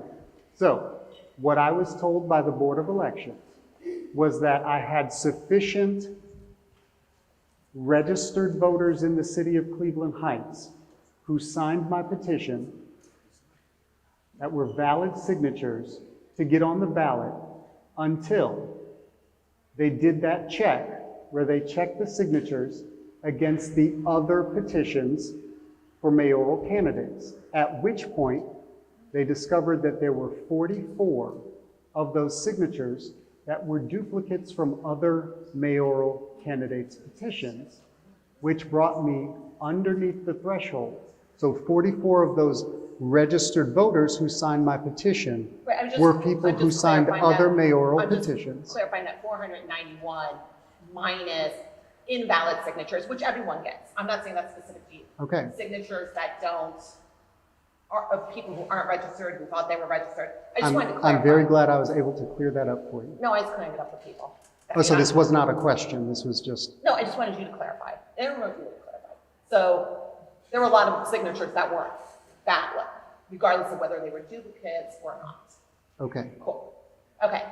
On December 6th, the video that was released on December 6th, that was released in accordance with a public records request. You keep saying it got sent out there, but it was released in accordance to a public records request, correct?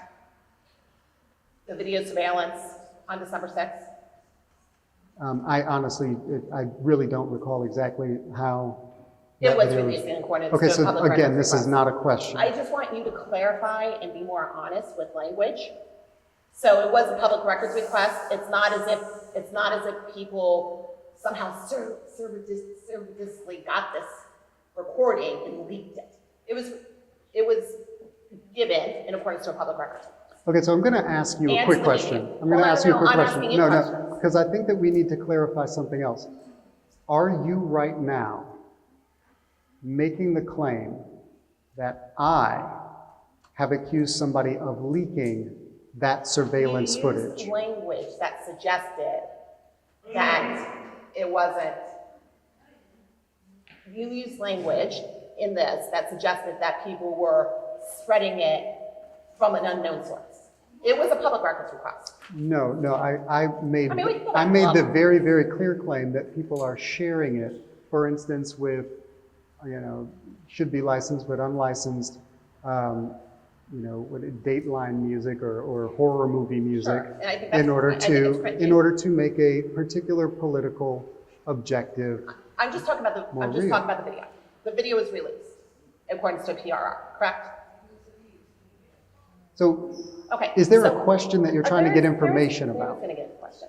Let's in just that- get there. Oh my God. the Just man who's said ask, that. no, just Let's get there. ask the question that you'd like information about.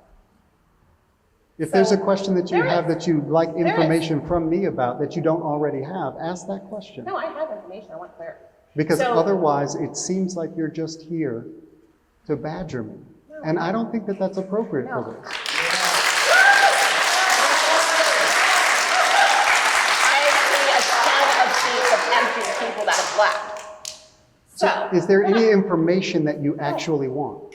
I do want information from you. Can you ask that I would question? love to if you let me. Cool.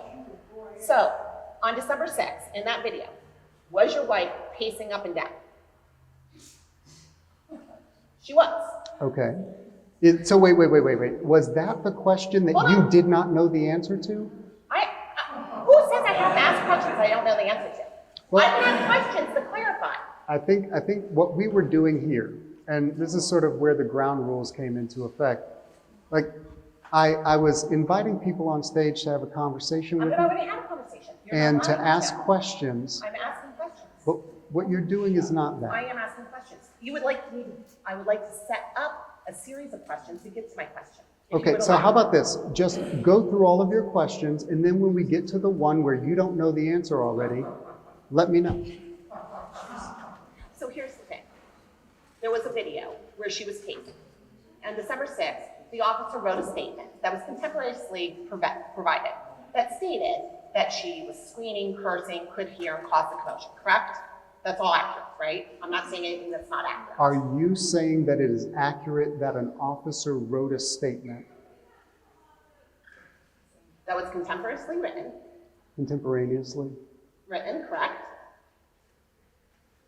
And you're asking me I'm this actually asking question? that question. Or is that the question that you don't have the I'm information? actually asking you that question. So let's get to keep asking the questions that you already know the answer to. And then we'll get to the question that you have, and then we'll talk about that. So, also in December, we have the video of her casing a statement from an officer that said she cursed. We also know in December she cursed at Councilman Cobb at a council meeting, which called him a fucking liar. We also know that the March 13th, I think it is, report came out. Are you suggesting that we are not, that there isn't, it wouldn't be reasonable for people, having known about December 6th, having seen behavior at the council meeting in December, that those statements would be easily, reasonably accepted? I'm sorry, can you remind me of the timeline of when you saw the video from Oh, I've December? heard about the incident from people, probably mid-December. Oh, so you heard about an incident, and then when Andrea Heim made what is not now Andrea clearly, Heim. a false accusation about It's the not really a behavior false accusation. of, okay, well, We've got some questions about that report. There will be questions about that report. from we, who's we? From me, From you, okay. yeah. And so what you're saying, you're asking me if I think it's reasonable that some group of residents would take an accusation and just immediately decide that it's No, I'm saying factual? there's a pattern of behavior. We should see a pattern of behavior. And so what you're talking now I'm about gonna then, ask- what you're talking about is one incident in December. Yeah. No, one incident in December where somebody's pacing, right? And No, cursing. no, no. And cursing. But wait For the for it. report. Sure, okay. Wow. One incident where someone's pacing, and then another incident where At council meeting. where there's a report. I don't know if you can, maybe you can check the audio of the council meeting to see if that was something that was audible or not. Where there is Multiple people. speak where to there is someone. multiple people, sure. So those where people somebody can be said discounted, it, but where these somebody people said are a, not to where be somebody discounted. said a curse word. Those Right? people So can wait, be wait, discounted, wait, but wait, wait, these wait, people wait, are wait, not to stop. be discounted. Because you're talking about a pattern of behavior, right? You're saying that it's a pattern where in December, something happened. And then there was a council meeting where somebody said a swear word. And then that means that this is reasonably understood as a pattern of behavior. I would say that it is reasonably understood to be pattern behavior. All right, we differ. Yes, I would say. We disagree. I also want to ask, just so you know, both my husband and I have been diagnosed with panic disorders. I will tell you, I have never, ever behaved in public the way she did in December. Is this a question? No, I'm just saying. I think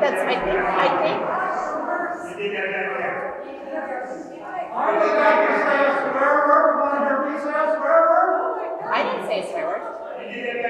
I didn't say a swear word down back there. What? Behaved in public. Let's police behavior. How about getting the F off the stage? All right. So I feel like you're more interested in making a particular No, point I am coming- than what some of the people have come to receive information. And that's fine. That's your right as an American and as a person. You can make your point. I actually have questions for you. Okay. And those well, questions are, don't you think it is not unreasonable for people to see wait, a let's pattern parse behavior? this. Don't you think that it's not unreasonable means, for don't you think people it's to see? reasonable? No. But it's a different way. I Okay. don't think it's reasonable. I think it is. that the more reasonable thing to do Do you would think be. it's reasonable to have the wife in the I think office? that the more reasonable thing to do, and I'm going to get to that question in a second, I think the more reasonable thing to do is to do what I asked people in Cleveland Heights to do, which is wait, I don't think which so. is not to leap to conclusions and reactionary, actions and demonization. Before we get to your other question, I'm going to answer the question you asked next. Do I think it's reasonable to have my wife at City Hall? No, it's a question that you just asked. And so I'm going to answer that. So, from my perspective, and this is a value judgment that is subjective, from my perspective, I think that the First Lady did more good than harm at City Hall. No. I think that the connection that she was able to make and the gap that she was able to bridge between me and our judicial branch was remarkable.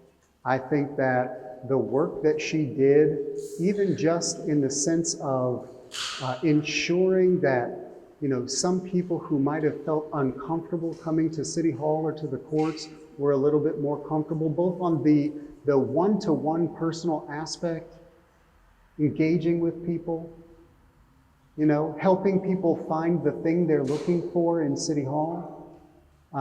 Even little things like the hours she spent mopping the atrium because it was the day before court day and there were issues there, and she decided that she was going to help out like a volunteer. The relationships and the interaction that she built with members of the staff, where you can see her out hugging people, crying with people, connecting, because she cared about them and made them feel it. Yeah, I think that those things are eminently reasonable, and frankly, I know Would you say it's typical? that Would you say it's typical? in this region, you've made the point that in this region, it is maybe less known that First Lady is generally the term of art for the wife of the executive. Now, at the municipal level, we see it nationwide. There are places where it's called that. Obviously, Where there's actual offices give me a established second, by give me a second. legislation. No, that's incorrect. So, for instance, at the federal level, the First Lady is not codified. The First Lady is traditional. There's an office of the First Lady. There's an office, but that's because there is a budget created for it, not because the position is codified or there are specific requirements or qualifications or duties of that office. It's not codified. Similarly, typical no, I'm for not people done to with bring my spouses. answer. Well, you've I'm not gone done with on my and on. answer. Actually, Because people you're also talking about typical versus reasonable. Typical. Now, it's not typical for Cleveland Heights to have a mayor at all, given our history. Is it typical? So People I'm bring the their spouses first, to work. I'm the first mayor. Yeah. I'm the first mayor. And obviously, you know, you have a particular opinion of that. But it is what it is. Now, I think you have fed into the narrative that the anti-mayor people created. And I think you've done that very well. And I think you've done a lot of damage and undoing of the position that we work hard for. This woman is making me feel unsafe. I have- I'm afraid I'm working for this woman. I have an actual question. oh, okay. You know what? I think we're gonna stop. Oh, I have an actual question. okay. So we do have somebody with a question. If you'd like to come up.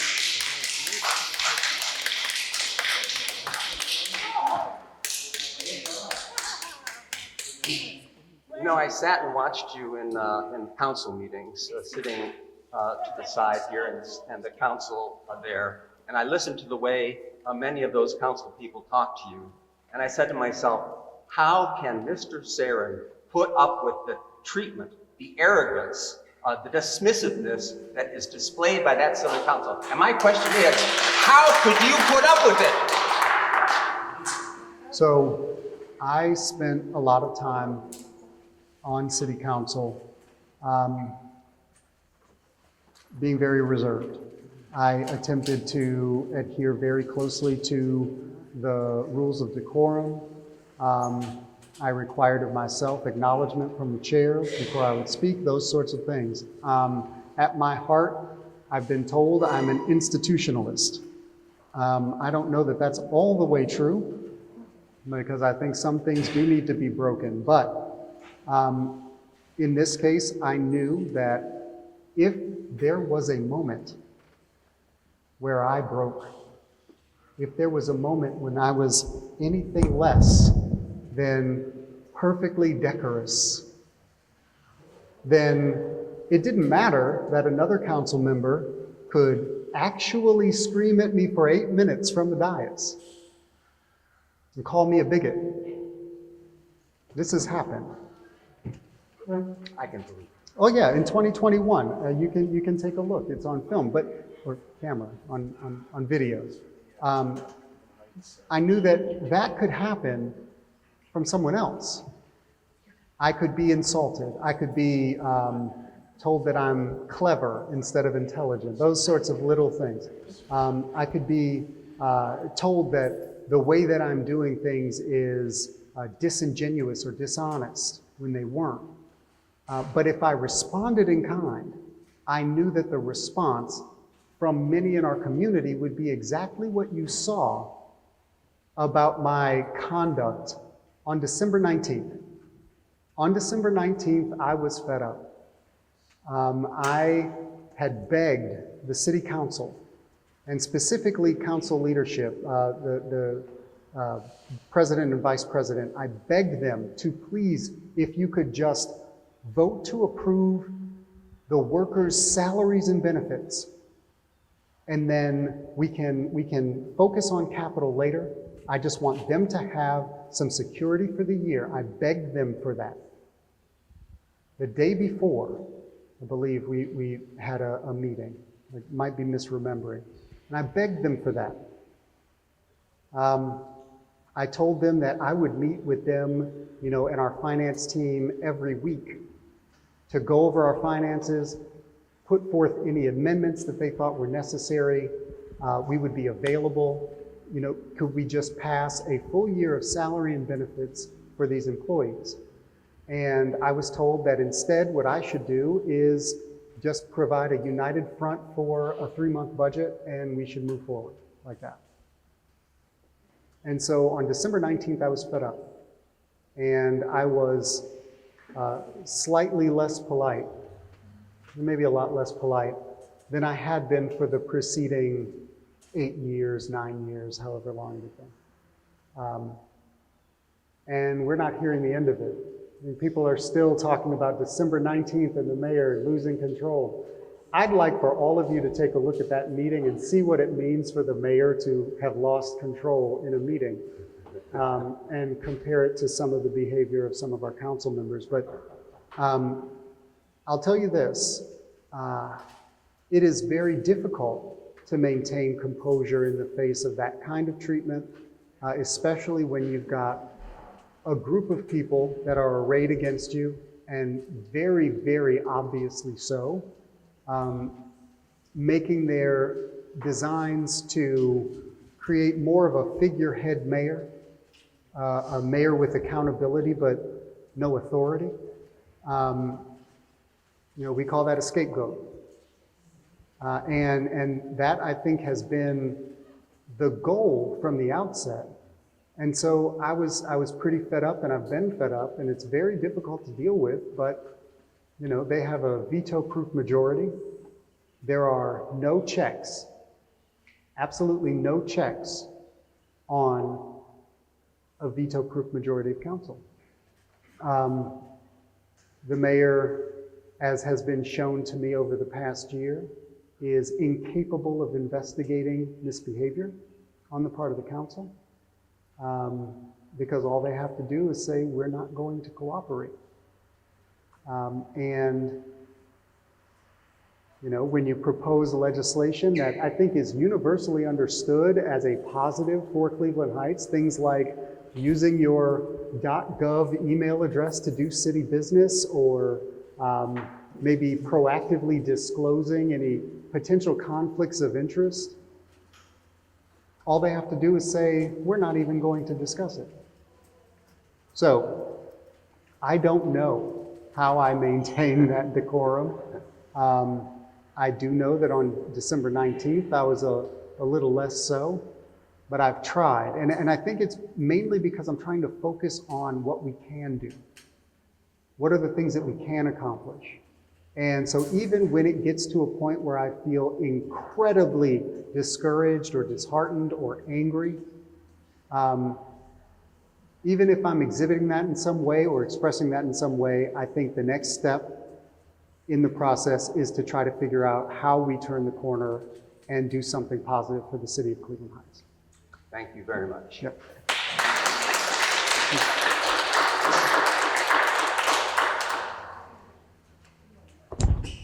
Hello, Cody Millar, independent reporter.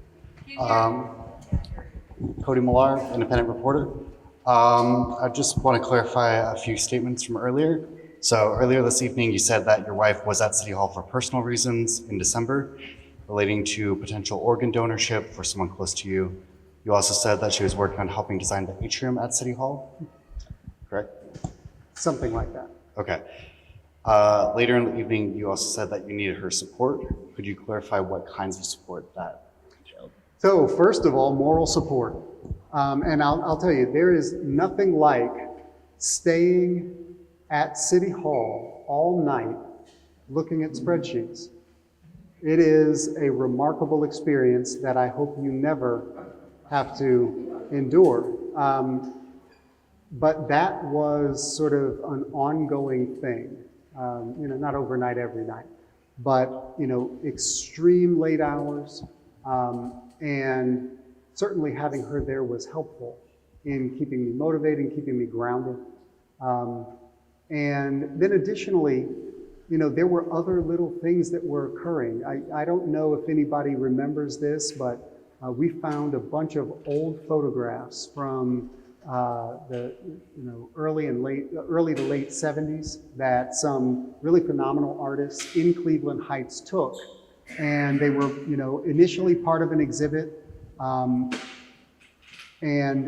So she took those photos, curated them, and, with assistance, put those photos up in the atrium just to do something that might give people some visual interest, some experience of the place that was less stressful. Creating that little living room in the atrium was something that she did as well. Those were the sorts of things, beautifying the space and working through that kind of thing. And just on a personal, emotional level for any person that would be walking in to attempt to create a better experience. And that includes what I mentioned before, mopping the damn atrium for 3 hours, just to get it a little cleaner because people would be in the atrium waiting for court the next day. Those sorts of things kept me encouraged as well. More than that, there were, like I said, when I'm sitting there looking at spreadsheets, thank you. When I'm sitting there looking at spreadsheets, attempting to put together reports that council could digest, trying to figure out why they were asking for certain things like all of the employees' salaries, that kind of thing for a budget conversation. That sort of work was pretty singularly focused. I was very focused on that. And so there were conversations that I wasn't having. There were conversations that she was able to have just on a personal one-to-one basis with employees in City Hall, and sort of relationship building that was just helpful moving forward and helped us feel more like family than just people going through a difficult time together. You had also said that you had asked her to sit on a few key meetings, and when you had asked her if she had any questions. Can you describe what the scope of these meetings were, what types of meetings, and who were also present in these meetings? So, and when I say a few, that's what I mean. It isn't very many. One might be a meeting with communications, for instance, about how our communications goals are being met and whether or not there are ways that we could be doing better, those sorts of things. And I think one of the other things that people probably don't understand is that in an environment like this, when you've got your first elected mayor who is dealing with a great deal of political opposition and really, I would say, virulent political opposition, it is a difficult thing to pull in and receive sort of an unpolitically motivated opinion from the public. So it is an extremely valuable thing to have someone next to you who isn't involved in the municipal work that I do. I've trained for this. I have been doing it for a while. So there are certain things that, are pretty rote from me, but this is an outside perspective, somebody who isn't in the work, somebody who is a resident here, somebody who is a Cleveland Heights native, somebody who grew up here and sees this place, who I know not only cares about the city, but also isn't saying something negative to me because of a anti-Khalil political motivation. I know it. She wants my success as mayor. She wants the city's success as a resident. That's something that I can be very clear about. But she's also somebody who is not shy with real, legitimate criticism of my work, of what I do, of what the city is doing, of the ways that we've fallen down over the past 2 decades. All of these things. So I can be reminded that, you know, I was supposed to have the sign lit up coming up Cedar Hill ages ago, and I still haven't gotten that done. Or, you know, the lights on the, and I don't know why the theme is lights right now, but the lights on the outside of the community center are flickering for some reason. They've been doing that for X number of days or weeks. And that's a person that can say, hey, Mayor, get on your job. And that's a valuable person to have next to you as well. When it comes to those meetings, she knows me. You know, the specific subject, she may or may not have any experience in that specific subject, but she knows me. There's been a lot of hay made about whether or not she sat in on hirings or something like that. Now, again, few and far between. At the very outset in the government, it was pretty much just me in the mayor's office. Now, the former city manager, Susanna Neerman, was around, but she was wrapping things up. She was getting rid of things that needed to be thrown away. There was a lot of work there. There was an HR person, 2 HR people in the mayor's office. I had to move them out of the mayor's office because I thought that that was inappropriate. But when it comes to sort of the mayor, I didn't have an executive assistant. I didn't have a city administrator. It was just me. And so when we started working to fill that out, bringing on an executive assistant, some of that conversation was about fit. Not about the person's qualifications necessarily. You can look at a resume, you can ask somebody about their experience at X corporation or you know, the city of whatever, and you can get their experience, you can see whether or not they've done this kind of work, but what does it mean for the fit? What does it mean for somebody's ability to communicate with me, how they interact with me? And so the First Lady sitting in the background, just watching how this person interacts, how they interact with me, how they communicate, and then having a conversation with me later about what she saw, to me is a far cry from this disturbing portrait that people try to paint about the First Lady, you know, hiring and firing everybody in City Hall, which is absolutely not the case. There were times when somebody's qualifications had already been determined. They're qualified for the job, they're probably a really great pick for this particular job, but what do they like? And so I might come in at the end of an interview process and just have a conversation with somebody just to see what they're like as a person. And there have been times, again, just a few, where I've stepped in at sort of the final, you know, just an informal conversation, not an interview, just a conversation to see how somebody is. And on a few occasions, she's joined me in that. Because then I don't have to repeat the conversation poorly in order to get some insight. I think that her inclusion has led to better hires than those where she wasn't involved. I have one final question and then I'll yield. You had mentioned a couple of times now about the First Lady helping with mopping up the atrium in preparation things. Does Cleveland Heights City Hall have precedent of volunteers to do work that could also be possibly part of duties of paid employees? So we do. We do have precedent for that. I mean, you know, we have volunteers who have worked at Kane Park. You know, we have volunteers that work with city employees to manage certain events like our Happy 5K, those sorts of things, a wide variety of those things.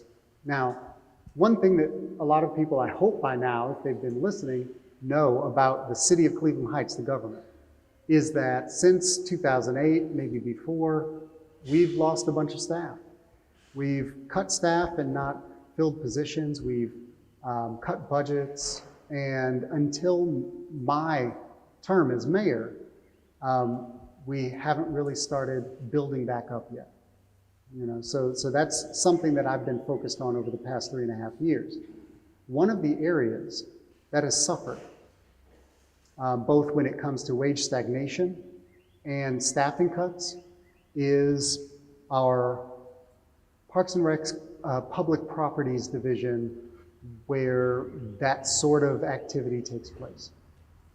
And, you know, this isn't something that we expect to be an ongoing thing. We're working right now with Laborers Local 860, attempting to right-size and come to an agreement about what appropriate wages are. And we have recently engaged in a wage study to increase our level of wages and change our wage and salary ordinance and the structure of it. And so we hope to be a more competitive employer in the future and bring more people on to fulfill all of those duties.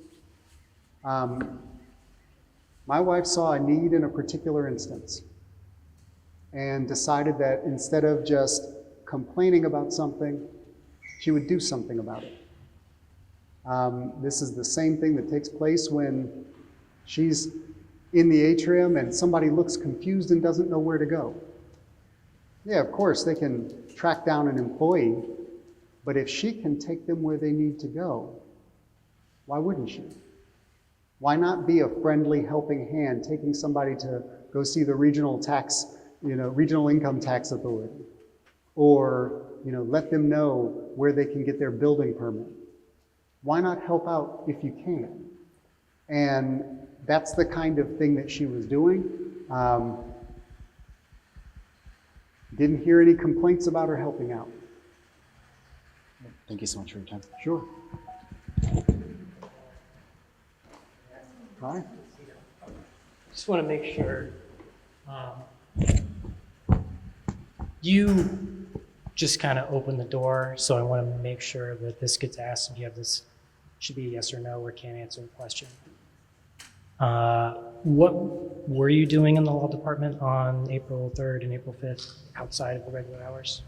So, like I said earlier, considering the nature of this and the disturbing nature of this, frankly, from my perspective, what I said earlier, I did not break any laws. I did not record any conversations. I did not. That's what I'm going to stick to right now. All right. I just got to ask. I appreciate your persistence. Just giving you the chance. And so you didn't, this is going to seem silly. This is why I am not on TV. I like to have these conversations in private. So you didn't record anyone. Did you try to record anyone? I did not. Okay, thank you.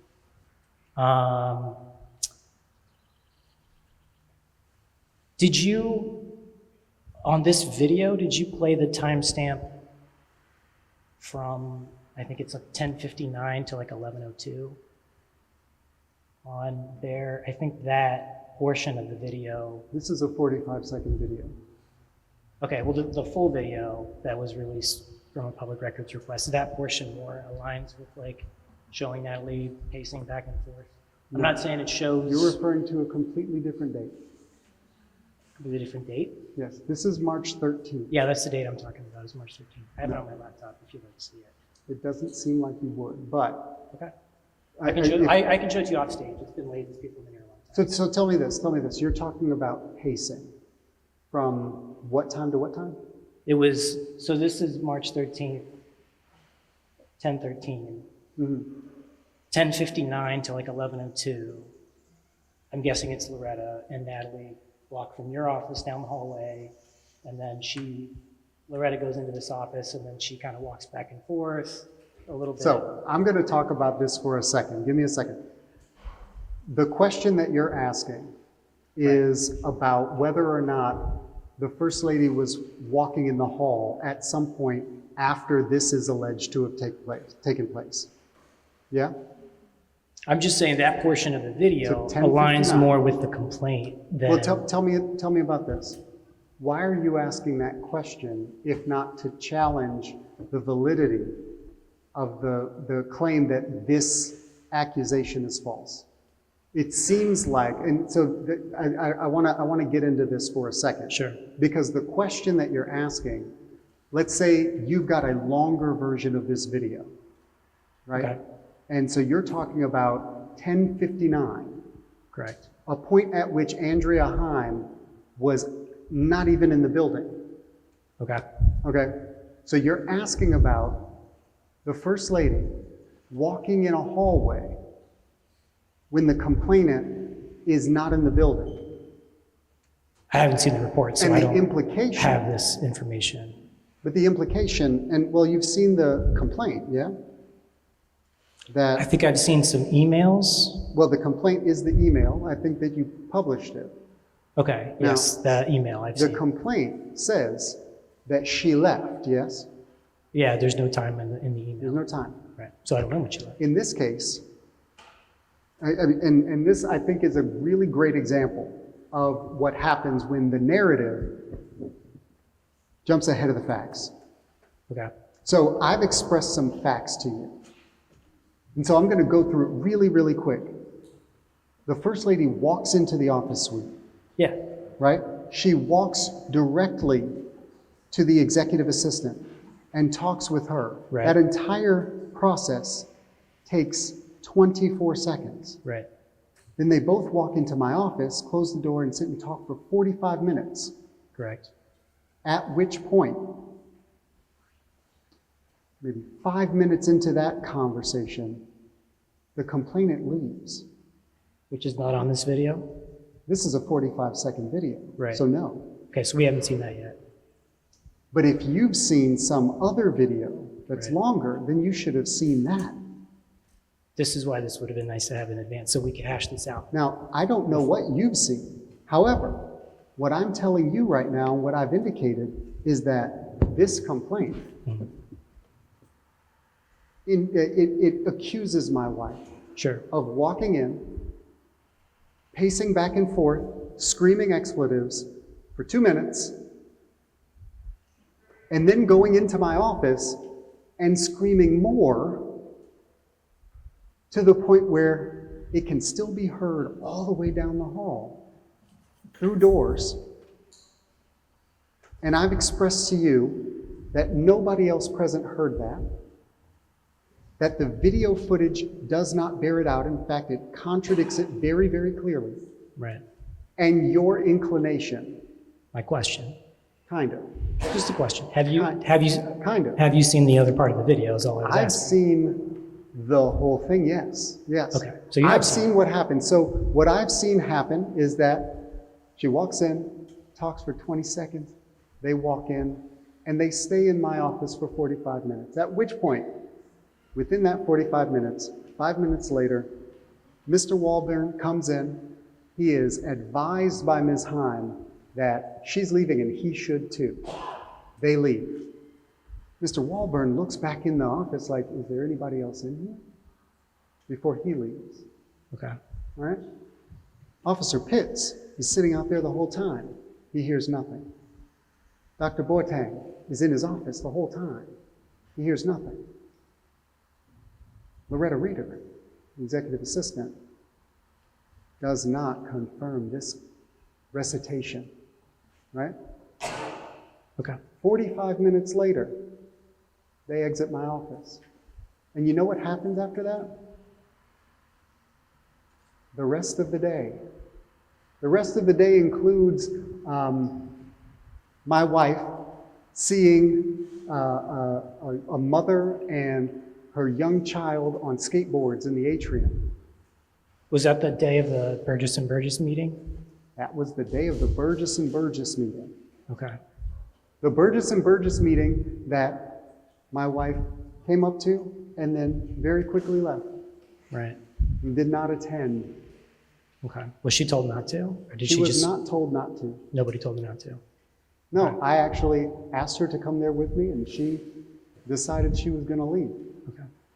Can you, So- can you say what was disclosed during that meeting? I mean, I assume at some point, all of the work product from Burgess & Burgess will be, provided to the public and to council and all of that fun stuff. It's really not all that damn important, to be honest. Sure.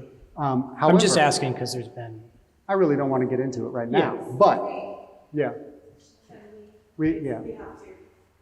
Okay. okay. It's time. Okay, let me wrap this up because I think that this is an important piece to take a look at. You came up here to talk about a timestamp on a video that is not the subject of the complaint, where the First Lady is calmly walking in a hallway before going out to the atrium and noticing a cute thing and letting people know that there's a cute thing happening in the atrium, or sitting with employees and hugging. Like that's what but the way that you brought that question up seemed to challenge the assertion that this video, which is the timestamp that is referred to by the complainant, like that's the time frame that's referred to by the complainant, which of course makes sense because the complainant left 5 minutes after. Okay. But the assertion, or the implication by the question itself, you're implying that the assertion is somehow flawed, that this complaint was false. And that's problematic, and I'll tell you why. Simply seeking clarification. It doesn't always feel that way, because the narrative, I know that the story's written, the villain, the victim, and the vindicator are already cast. I didn't know this was happening tonight, so there is no story written. No, the story was already written. I guess you. And so in this case, you brought your narrative up here with you, and that's what's problematic, and that's why Cleveland Heights needs to take a look at itself. Okay. Last thing, can you clarify for these people that I am not the reporter you were referring to with the bar incident? You are not that reporter that I was referring to earlier. I'd appreciate it.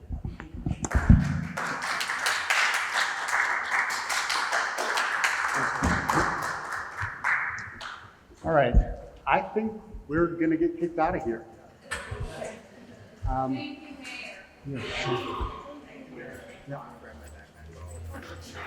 Thank you, all of you.